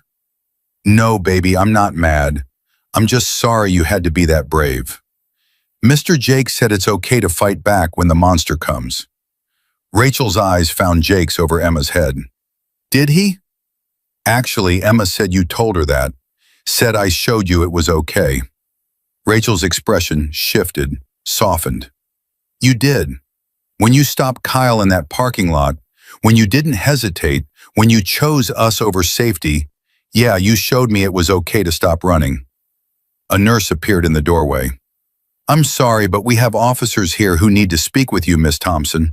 And with you, Mr. Carter. 2 FBI agents stood in the hallway, their suits and serious faces a stark contrast to the hospital's sterile environment. The lead agent was a woman in her 40s, with sharp eyes and graying hair pulled back in a bun. Miss Thompson, I'm Agent Sarah Chen. This is Agent Marcus Webb. We need to ask you some questions about Kyle Morrison's pattern of stalking and abuse. Rachel's hand tightened on Emma. Can my daughter stay? Actually, we'd prefer to speak with you privately. Child Services is sending someone to... No. Rachel's voice was firm. Emma stays with me. She's been through enough separation. Whatever you need to ask it with her here. Agent Chen hesitated, then nodded. All right, but Mr. Carter, we need to speak with you separately. There are some questions about the incident in the diner parking lot. Jake's stomach tightened. He'd known this was coming. The scrutiny, the investigation into whether he'd used excessive force when he'd punched Kyle. Am I being charged with assault? That's what we're trying to determine. There's been pressure from the Morrison family to pursue charges. They're claiming you attacked their son unprovoked. That's a lie, Emma said suddenly. Her small voice carried absolute certainty. The bad man was hurting my mama. Mr. Jake made him stop. That's not attacking. That's helping. Agent Webb knelt down to Emma's level. Emma, we're going to need you to tell us exactly what you saw that morning. Can you do that? I already told the sheriff. I told Miss Susan. I told the nurses. How many times do I have to tell it? I know it's hard, but we need to hear it directly from you. Federal charges are serious, and your testimony— My daughter has told her story enough, Rachel interrupted. She witnessed her mother being beaten nearly to death, ran for help from strangers, and watched those strangers save my life. If you want to charge Jake Carter with anything, you charge him with being a decent human being. Agent Chen's expression didn't change, but something flickered in her eyes. Respect, maybe. Miss Thompson, nobody wants to charge Mr. Carter, but we need to build an airtight case against Kyle Morrison. His family has already hired a team of lawyers who are working to paint this entire incident as a misunderstanding, with you as an unstable ex-girlfriend and the Iron Ghosts as a violent gang who assaulted an innocent man. Innocent? Rachel's voice rose. He put me in the hospital. He tried to kidnap my daughter. He violated bail, cut off his GPS monitor, took a woman hostage. How do his lawyers explain that? They're claiming you manipulated him, that his actions were those of a desperate man trying to reunite his family. They have character witnesses ready to testify that Kyle was a devoted partner and that you have a history of instability. Rachel laughed, but it was a broken sound. Of course they do. That's what they always do. Make the victim look crazy, make the abuser look sympathetic. Jake stepped forward.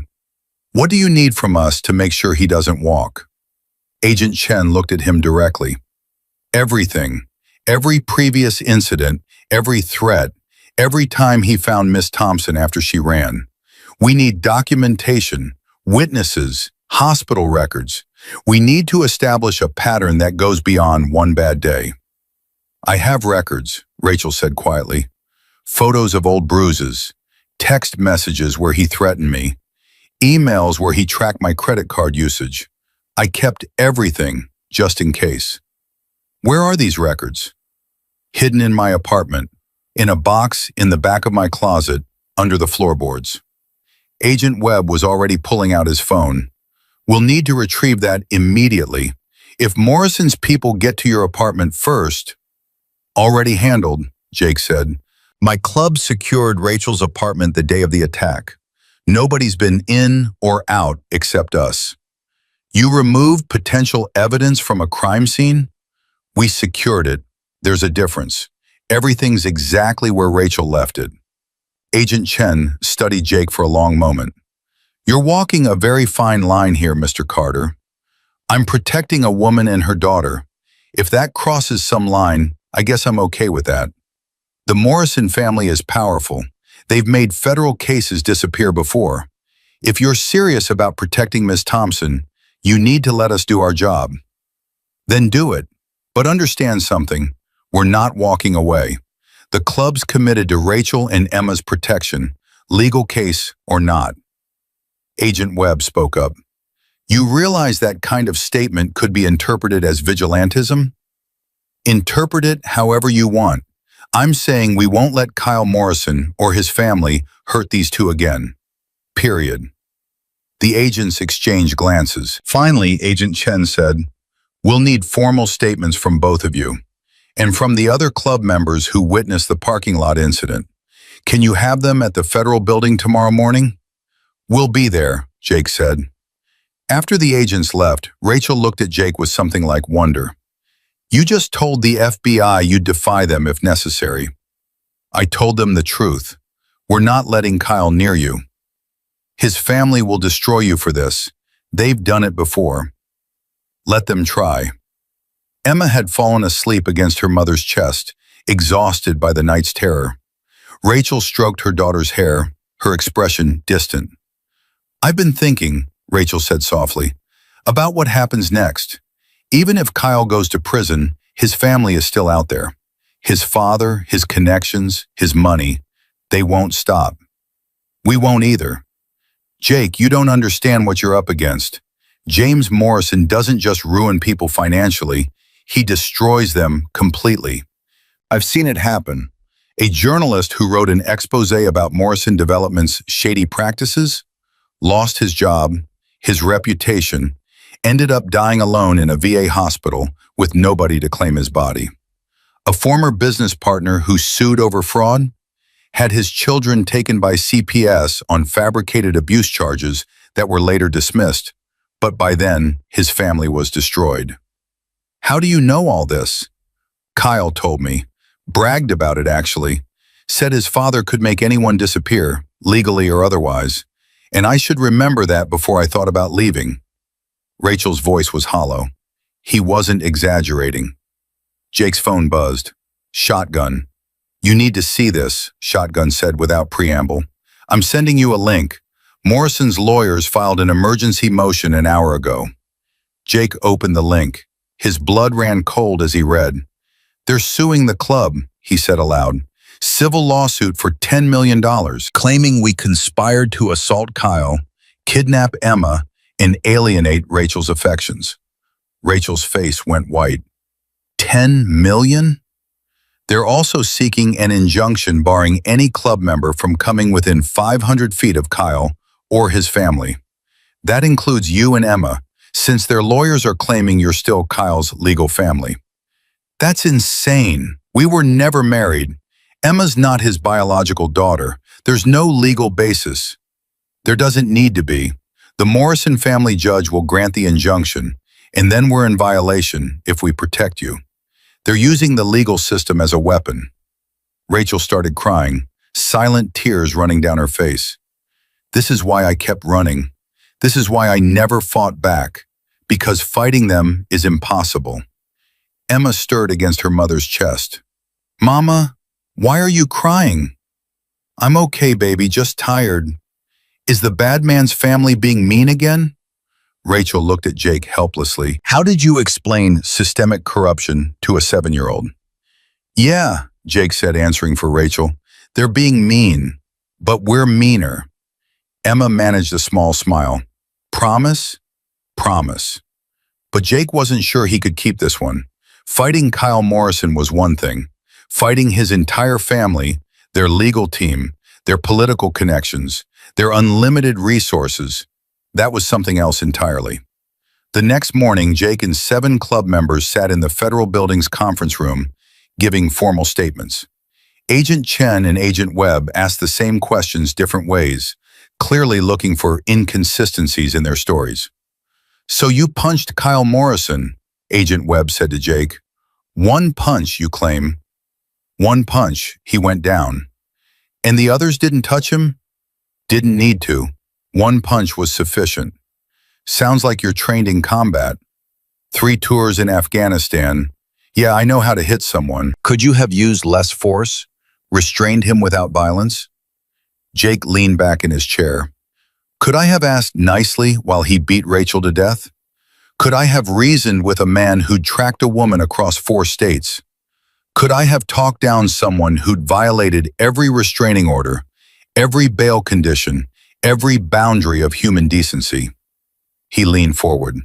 No, I used exactly the amount of force necessary to stop an attempted murder. Not more, not less. Agent Chen made a note. The Morrison family's lawyers are arguing that you're a vigilante organization with a history of violence. We're a veteran support group that does charity rides and helps the community. Check our records. No criminal activity, no violence, just men trying to give back after serving their country. Until you punched a man in a parking lot, until I stopped a murder in progress. The questioning went on for 3 hours. By the end, Jake was exhausted, but he'd told the truth, consistently, without wavering. So had his brothers. We'll be in touch, Agent Chen said as they were leaving. Then, quieter, off the record, I have a sister who went through something similar. Her ex didn't have Morrison money, but he had enough connections to make her life hell for 2 years. She finally got free when a neighbor, big guy, former Marine, stood between them and told the ex he'd have to go through him first. What happened? Ex backed down. Sometimes bullies only understand strength. She met Jake's eyes. I'm not supposed to say this, but I hope you build an airtight case. Men like Kyle Morrison need to face consequences. Thank you. Don't thank me, just don't give his lawyers any ammunition. Stay clean, stay legal, and let us do our job. Jake walked out of the federal building to find Bull waiting by his motorcycle. How bad? Bull asked. They're building a case, but Morrison's lawyers are working just as hard to tear it down. It's going to come down to who tells a more believable story. Rachel and Emma, or Kyle and his $1 million legal team? Exactly. Bull was quiet for a moment. Club voted this morning, emergency session. We're establishing a legal defense fund. Every member's contributing. We've also retained a lawyer, good one, used to work for the ACLU, specializes in defending people against wealthy bullies. That's going to cost? Don't care what it costs. This is what brotherhood means.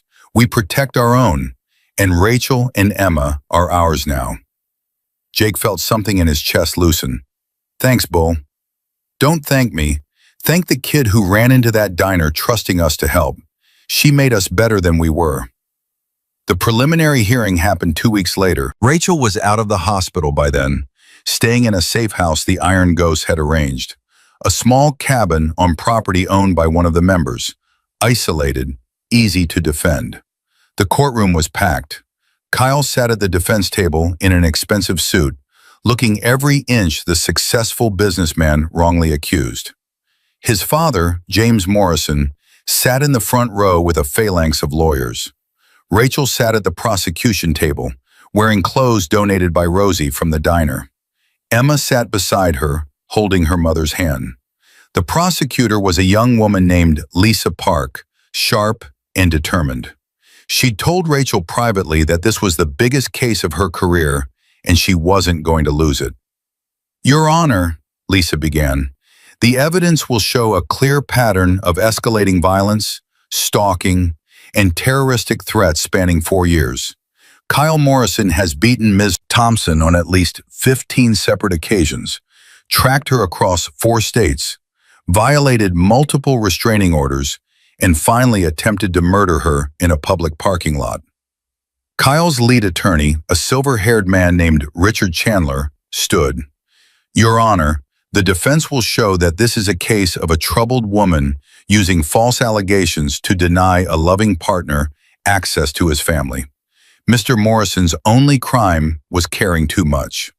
Jake, sitting in the gallery with his brothers, had to physically restrain himself from standing up and objecting. The first witness was Sheriff Bradley. He walked through the events of that Saturday morning, his testimony clear and damning. When I arrived, I found Kyle Morrison standing over Rachel Thompson's unconscious body. She was bleeding from the head, her arm was broken, and she wasn't breathing regularly. Morrison showed no concern for her condition. In fact, when I attempted to check on her, he told me to mind my own business. Chandler cross-examined. Sheriff, did you actually witness Mr. Morrison striking Mrs. Thompson? No, but... So you didn't see the alleged assault? I saw the aftermath. A woman beaten nearly to death and a man standing over her with torn knuckles. Could Ms. Thompson have sustained those injuries in some other way? Perhaps a fall? Not unless she fell into a fist 15 times. The courtroom rippled with low laughter. The judge gavelled for silence. Next came the paramedics, who testified about Rachel's injuries. Then Dr. Sarah Martinez, who'd treated Rachel at the hospital. I've been an emergency room physician for 12 years, Dr. Martinez said. I've seen thousands of trauma cases. Ms. Thompson's injuries were consistent with sustained physical assault. The pattern of bruising, the specific fractures, the head trauma, these weren't accidental. Someone beat her methodically and brutally. Chandler stood again. Dr. Martinez, did Thompson tell you who had assaulted her? She was unconscious when she arrived. So you don't actually know who caused these injuries? The police report indicated, please answer only what you personally know. You don't know who hurt Miss Thompson, do you? Dr. Martinez's jaw tightened. Not from direct observation, no. Thank you. No further questions. Then came Jake's testimony. He walked through finding Rachel beaten, confronting Kyle, the single punch that had ended the immediate threat. Chandler circled him like a shark. Mr. Carter, you have a military record that includes 3 tours in Afghanistan and a dishonorable discharge. Is that correct? Jake's lawyer, a woman named Patricia Wells, stood immediately. Objection. Mr. Carter's military service is irrelevant to this case. It speaks to his propensity for violence, Your Honor. Sustained. Move on, Mr. Chandler. Chandler smiled thinly. Mr. Carter, you struck my client hard enough to render him unconscious. That's significant force. Enough to stop him, not enough to kill him. I'm trained to calibrate force. If I'd wanted to seriously hurt him, he'd still be in the hospital. Are you threatening my client in open court? I'm stating a fact. I used minimal, necessary force to stop an attempted murder. Or you assaulted an innocent man who was having a disagreement with his girlfriend. He was standing over her unconscious body. That's not a disagreement. That's attempted murder. The exchange went on, Chandler trying to paint Jake as a violent thug, Jake calmly explaining his actions. By the end, even Chandler looked frustrated. Finally, Rachel took the stand. She was nervous, her hands shaking, but her voice was steady. Lisa Park walked her through the history, the first time Kyle had hit her, the escalation, the pattern of reconciliation followed by violence, the 6 times she tried to leave, each time he'd found her. Why did you keep going back? Lisa asked gently. Because he always found me, and when he found me, he'd make it worse. The 4th time I tried to leave, he broke 3 of my ribs and my jaw. He told me next time it would be Emma he hurt. I believed him. So you stayed to protect your daughter? I stayed because I didn't know what else to do. And then 6 months ago, I realized Emma was starting to think this was normal, that she was learning that love meant violence. I couldn't let her grow up thinking that was okay. So you ran. I ran, and for 6 months we were free. Emma laughed again. She made friends. She drew pictures that weren't all dark and scary. We had a life. Until Kyle found you. Until that Saturday morning, I knew the second I saw him that this was different. He wasn't going to take me back this time. He was going to kill me. How did you know? Because he told me. Right before he hit me the first time, he said, "If I can't have you, nobody can." Then he started punching. Chandler's cross-examination was brutal. He questioned every detail, implied Rachel was lying, suggested she was mentally unstable. Miss Thompson, isn't it true you've been treated for depression? Yes, because living with an abuser is depressing. Isn't it true you've had conflicts with employers, difficulty maintaining employment? Yes, because Kyle would show up at my jobs and harass me until I got fired. Isn't it true that you've moved frequently, exhibited paranoid behavior, and isolated yourself from friends and family? Yes, because I was running for my life. With every answer, Rachel's voice got stronger. She wasn't backing down. She wasn't letting Chandler twist her survival into mental illness. Finally, Emma testified. The judge had tried to spare her, but Lisa argued that Emma's testimony was crucial. Emma sat in the witness box looking impossibly small. Lisa approached her gently. Emma, do you know why we're here today? To make the bad man go to jail so he can't hurt Mama anymore. The bad man? You mean Kyle Morrison? Yes. Emma, did you see Kyle hurt your mother?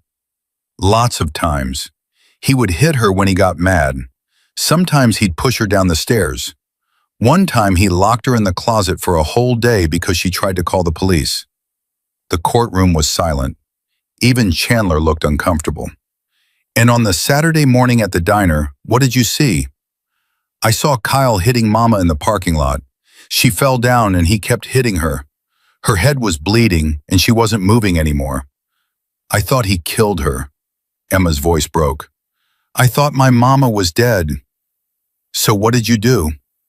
I ran to get help. I ran into the diner and found the bikers. They saved her. No further questions, Lisa said quietly. Chandler stood. He looked at Emma for a long moment, and Jake could see him calculating. Cross-examining a traumatized child was risky, but not doing it might lose the case. "Emma," Chandler said, his voice gentle, "did Mr. Morrison ever hurt you?" "No." "Did he ever hurt you?" "No, he hurt Mama." "But he provided for you, gave you food, shelter, clothing?" "Yes, but that doesn't mean he owns us." The courtroom stirred. Even the judge looked surprised. "Who told you that?" Chandler asked. "Mr. Jake. He said nobody owns anybody. Kyle was wrong when he said Mama belonged to him." Chandler had no response. He sat down. The judge looked at the evidence, the testimony, the crying child in the witness box. Then he looked at Kyle Morrison, who'd sat through the entire hearing with an expression of entitled disbelief. "Mr. Morrison," the judge said, "I'm denying bail. You're to be held without bond pending trial. Federal charges of stalking, kidnapping, assault, and witness intimidation will proceed. Preliminary hearing is concluded."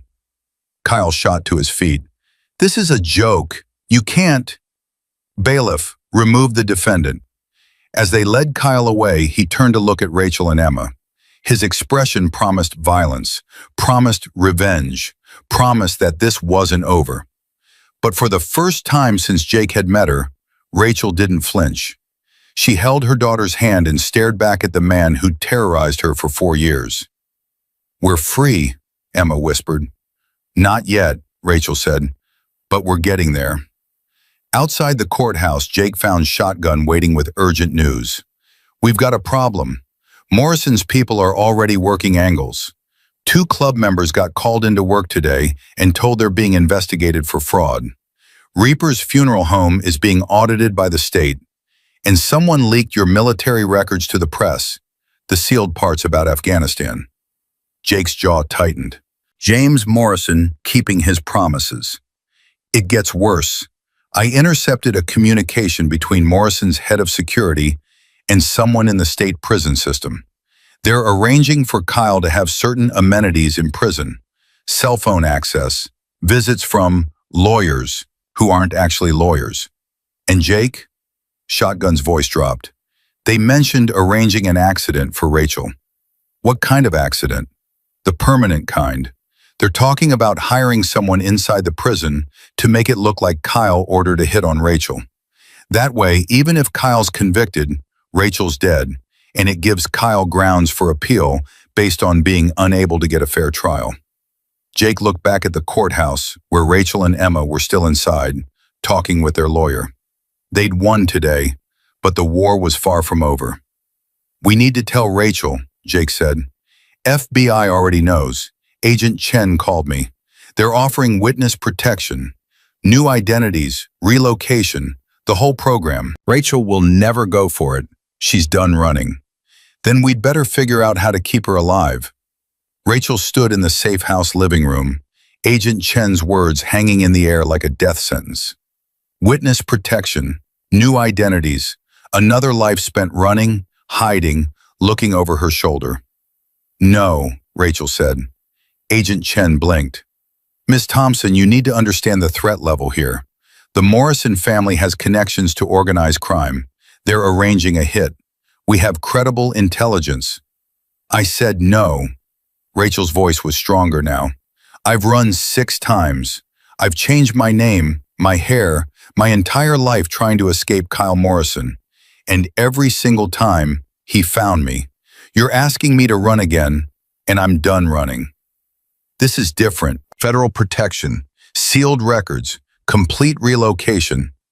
Will last how long? Until the Morrisons find the right person to bribe? Until someone leaks our location?" Rachel looked at Emma, who sat on the couch clutching her teddy bear. "My daughter deserves to grow up in one place, with friends she doesn't have to leave, with a mother who stands and fights instead of always running away." Jake stepped forward. "We can protect them here." Agent Chen turned on him. "You? Against professional killers hired by people with unlimited resources? Mr. Carter, you're brave, but you're not bulletproof." "Neither are they. This isn't a movie. You can't just form a human shield and expect— Agent Chen.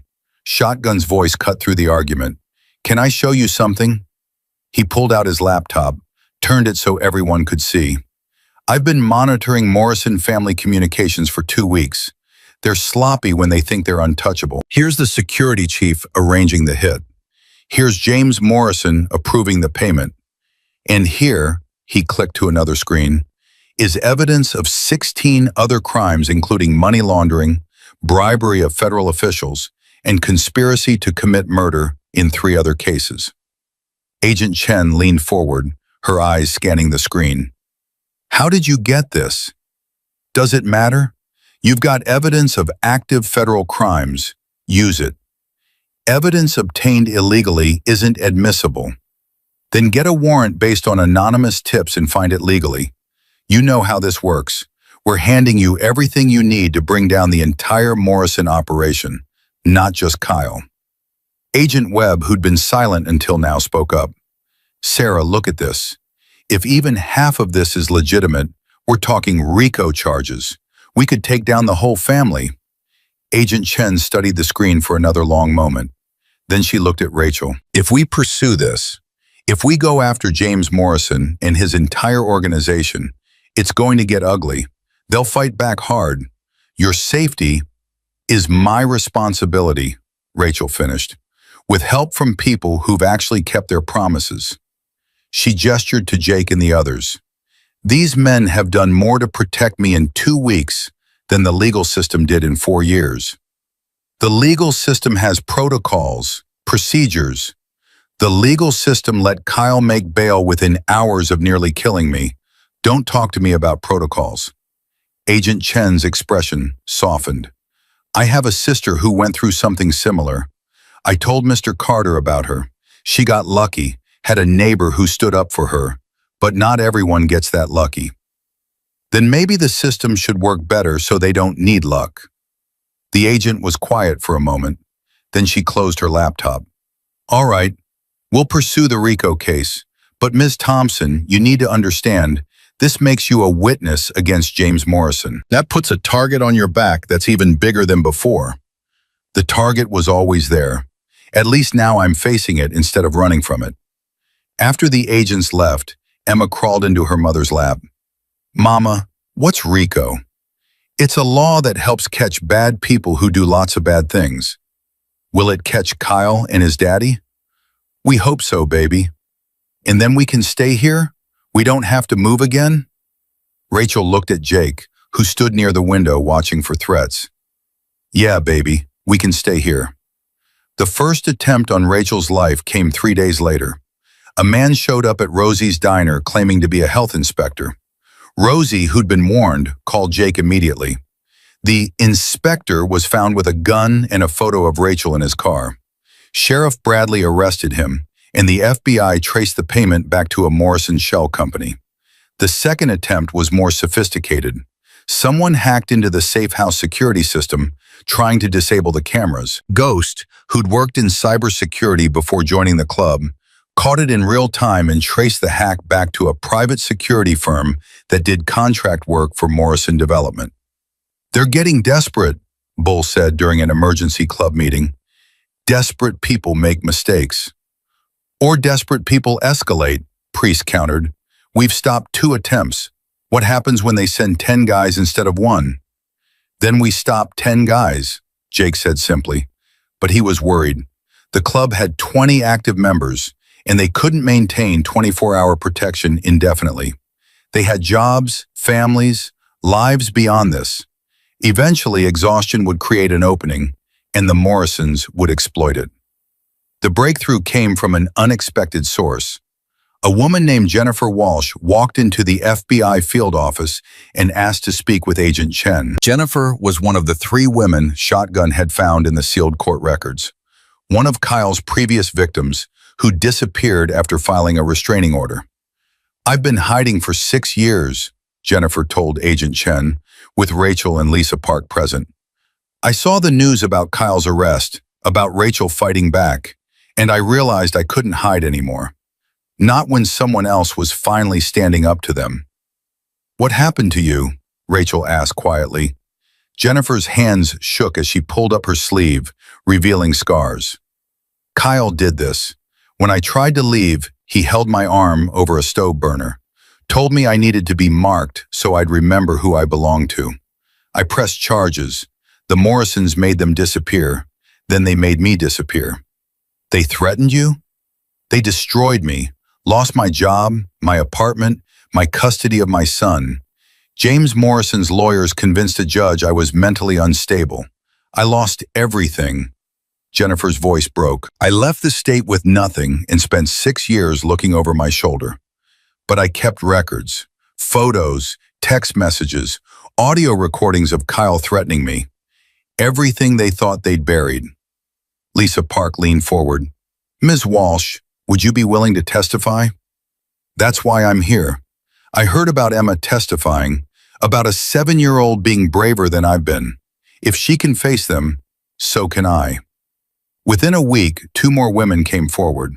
Sarah Martinez, whose hospital records showed injuries identical to Rachel's, and Christine Delgado, who'd been engaged to Kyle before Rachel and had nearly died from his abuse. He has a pattern, Lisa Park said, laying out the evidence for the grand jury. 4 women over 10 years, each one beaten, stalked, terrorized, each one silenced by Morrison money and power, until Rachel Thompson refused to be silenced. The grand jury took 40 minutes to indict Kyle Morrison on 23 federal charges. They took another hour to indict James Morrison, his head of security, and 3 other Morrison development executives on RICO charges: conspiracy to commit murder, witness intimidation, and obstruction of justice. When Jake told Rachel the news, she cried. Not from fear or grief, but from relief so profound it hurt. It's really over? Emma asked, watching her mother cry. Not over yet, Jake said. Still have to get through trial, but we're winning. The trial lasted 6 weeks. Kyle's lawyers fought hard, but they were drowning in evidence. 4 victims testified. Hospital records, police reports, and FBI surveillance created a timeline of systematic abuse enabled by family power. The breakthrough moment came when James Morrison himself took the stand.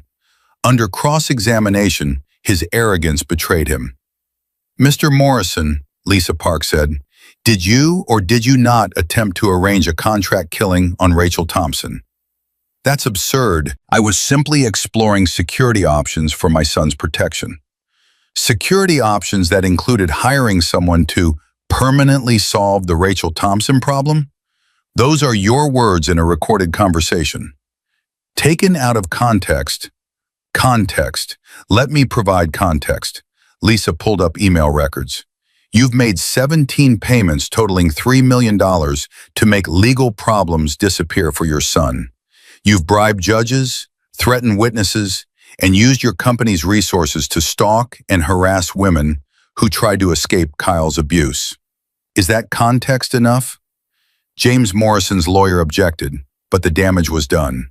The jury had seen behind the mask of respectability to the corruption beneath. Kyle Morrison was convicted on all 23 counts. Sentencing, 45 years in federal prison, no possibility of parole before 30 years served. James Morrison was convicted on RICO charges. Sentencing, 20 years. Morrison Development Corporation collapsed within 3 months, destroyed by scandal and federal investigations. The day of Kyle's sentencing, Rachel asked Jake to take her to the prison. She wanted to see Kyle one final time, not as a victim, but as a survivor. They sat across from each other in the visiting room, separated by plexiglass. Kyle looked smaller somehow, diminished by an orange jumpsuit and the reality of consequences he'd never believed would touch him. You destroyed my life, Kyle said. His voice held no remorse, only resentment. No, Rachel said calmly. You destroyed your own life. I just stopped letting you destroy mine. I loved you. Everything I did was because I loved you. Love doesn't leave bruises, Kyle. Love doesn't hunt people across states. Love doesn't terrorize children.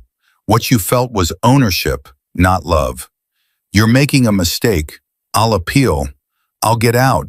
And when I do, you'll be an old man and I'll be living a life you can't touch. Emma will be grown with children of her own who'll never know your name.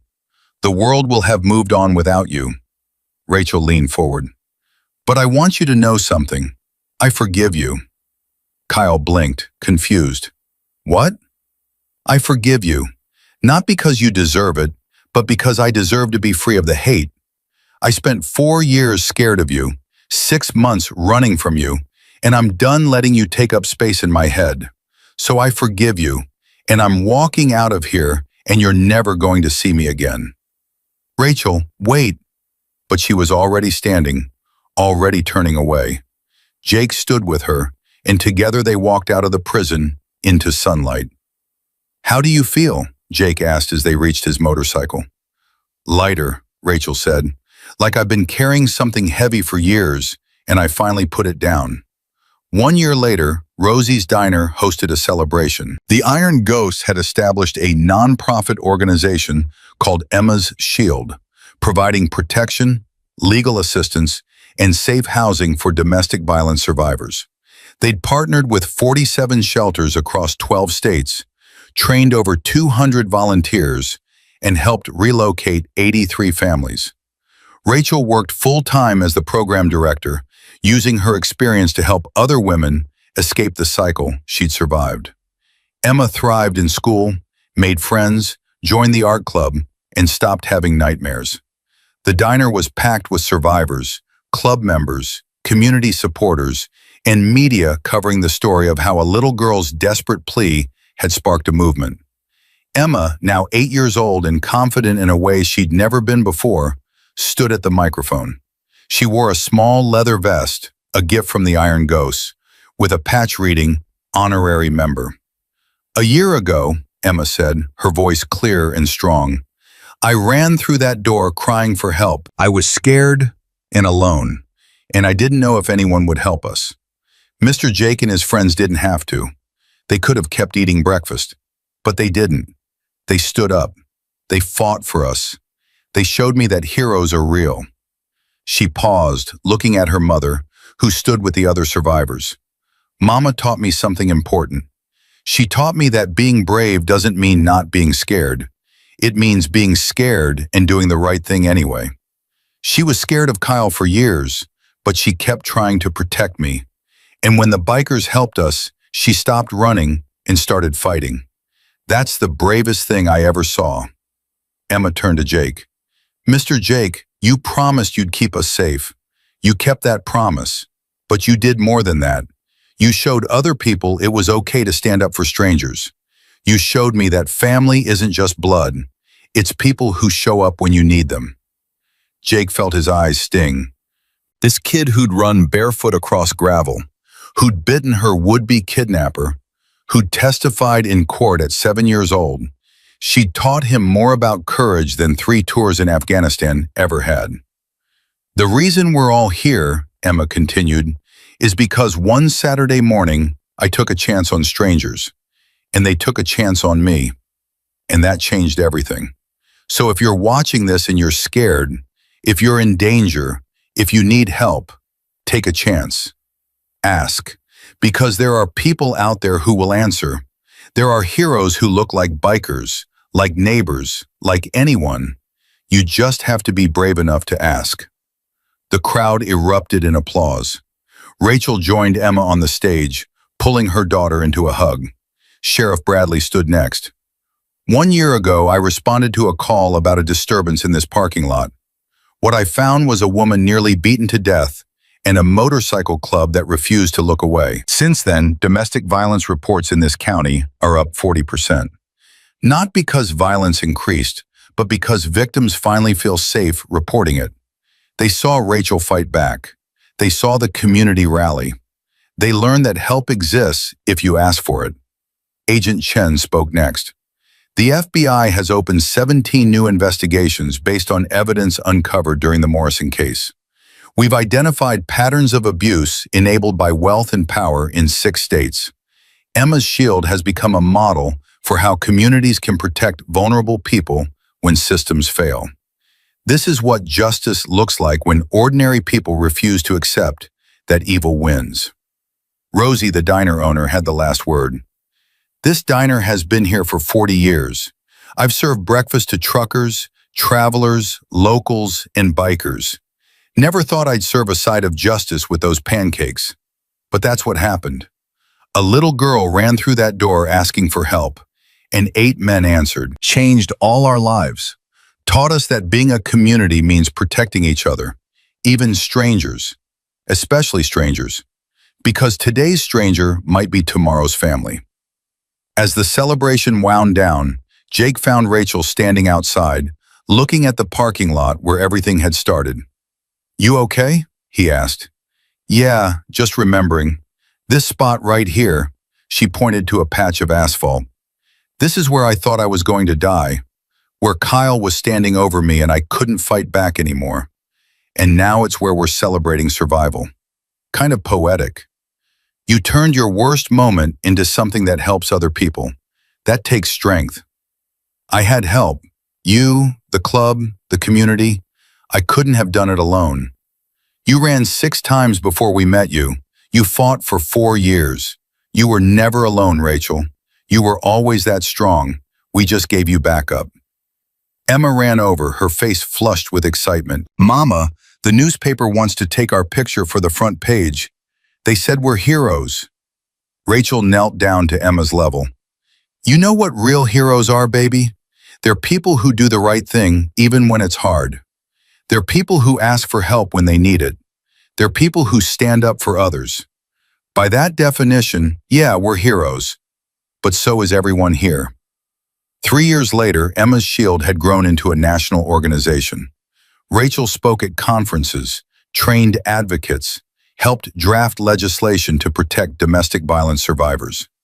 Emma, now 10, had started a kids support group for children of abuse, using art therapy to help them process trauma. The Iron Ghosts still did their charity rides, still supported veterans, still maintained their brotherhood.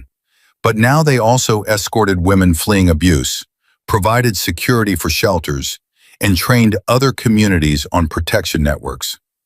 Kyle Morrison was denied his first appeal. In prison, isolated and powerless, he finally understood what Rachel had known all along. You can't own another person. You can hurt them, scare them, control them for a while, but you can't own their spirit. And eventually the spirit fights back. James Morrison died of a heart attack 2 years into his sentence. Morrison Development Corporation was liquidated, its assets used to fund victim restitution. On Emma's 11th birthday, she drew a picture. It showed a little girl in a red dress running toward a group of bikers. The bikers had their arms open, ready to catch her. Above the image, Emma had written, "Sometimes heroes wear leather and answer when you call." She gave the picture to Jake. "For your wall, so you remember." "I could never forget, kid." "I know, but other people need to remember too. People who are scared right now, who think nobody will help.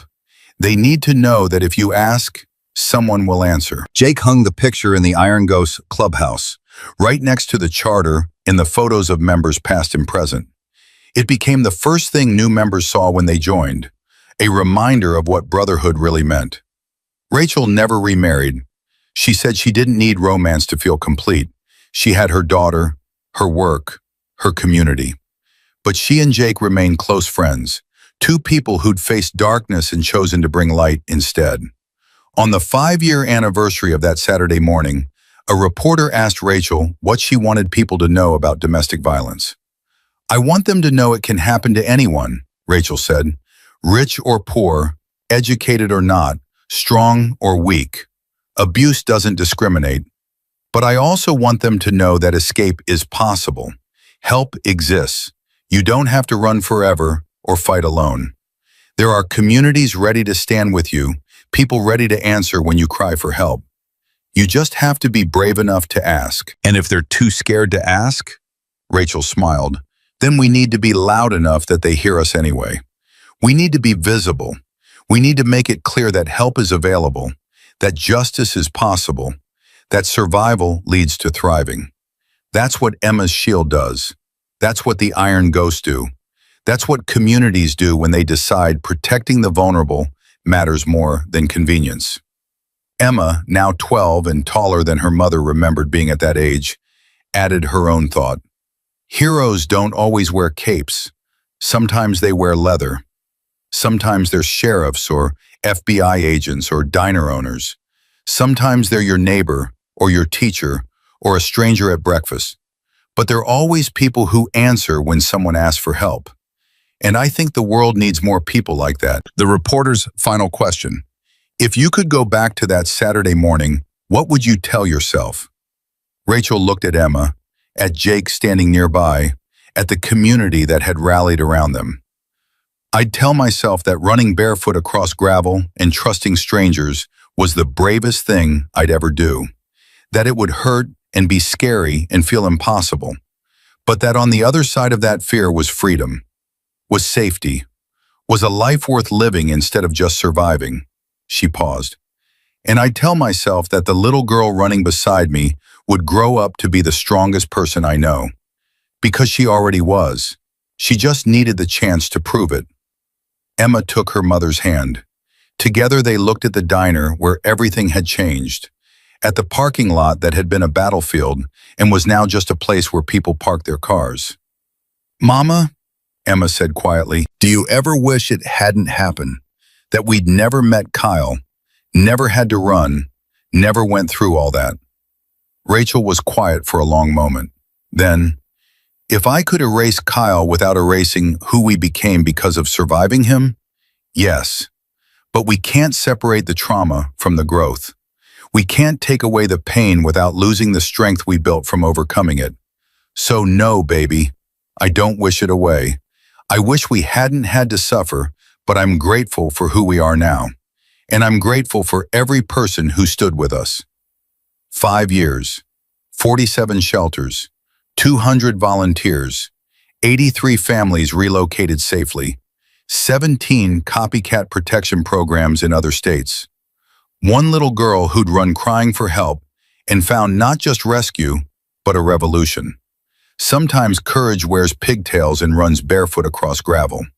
Sometimes heroes wear leather and answer calls they never expected to receive. And sometimes salvation comes not from institutions or authorities, but from ordinary people who refuse to look away when someone needs help. Emma's drawing hung in the Iron Ghosts clubhouse, a reminder that brotherhood meant more than riding together. It meant standing together when someone, anyone, ran through the door crying for help. Because in the end, that's what separates heroes from bystanders. Not strength or training or fearlessness, but the simple willingness to answer when someone asks for help. To stand up when it's easier to sit down. To fight when running would be safer. Emma had asked. The Iron Ghosts had answered. And that answer echoed across 5 years, 47 shelters, 200 volunteers, and thousands of lives changed because one Saturday morning, 8 men put down their pancakes and chose courage over convenience. That's the legacy, not just of Rachel's survival or Emma's bravery, but of a community that decided protecting the vulnerable mattered more than anything else. A community that proved heroes don't need capes, they just need to care enough to answer when someone cries for help.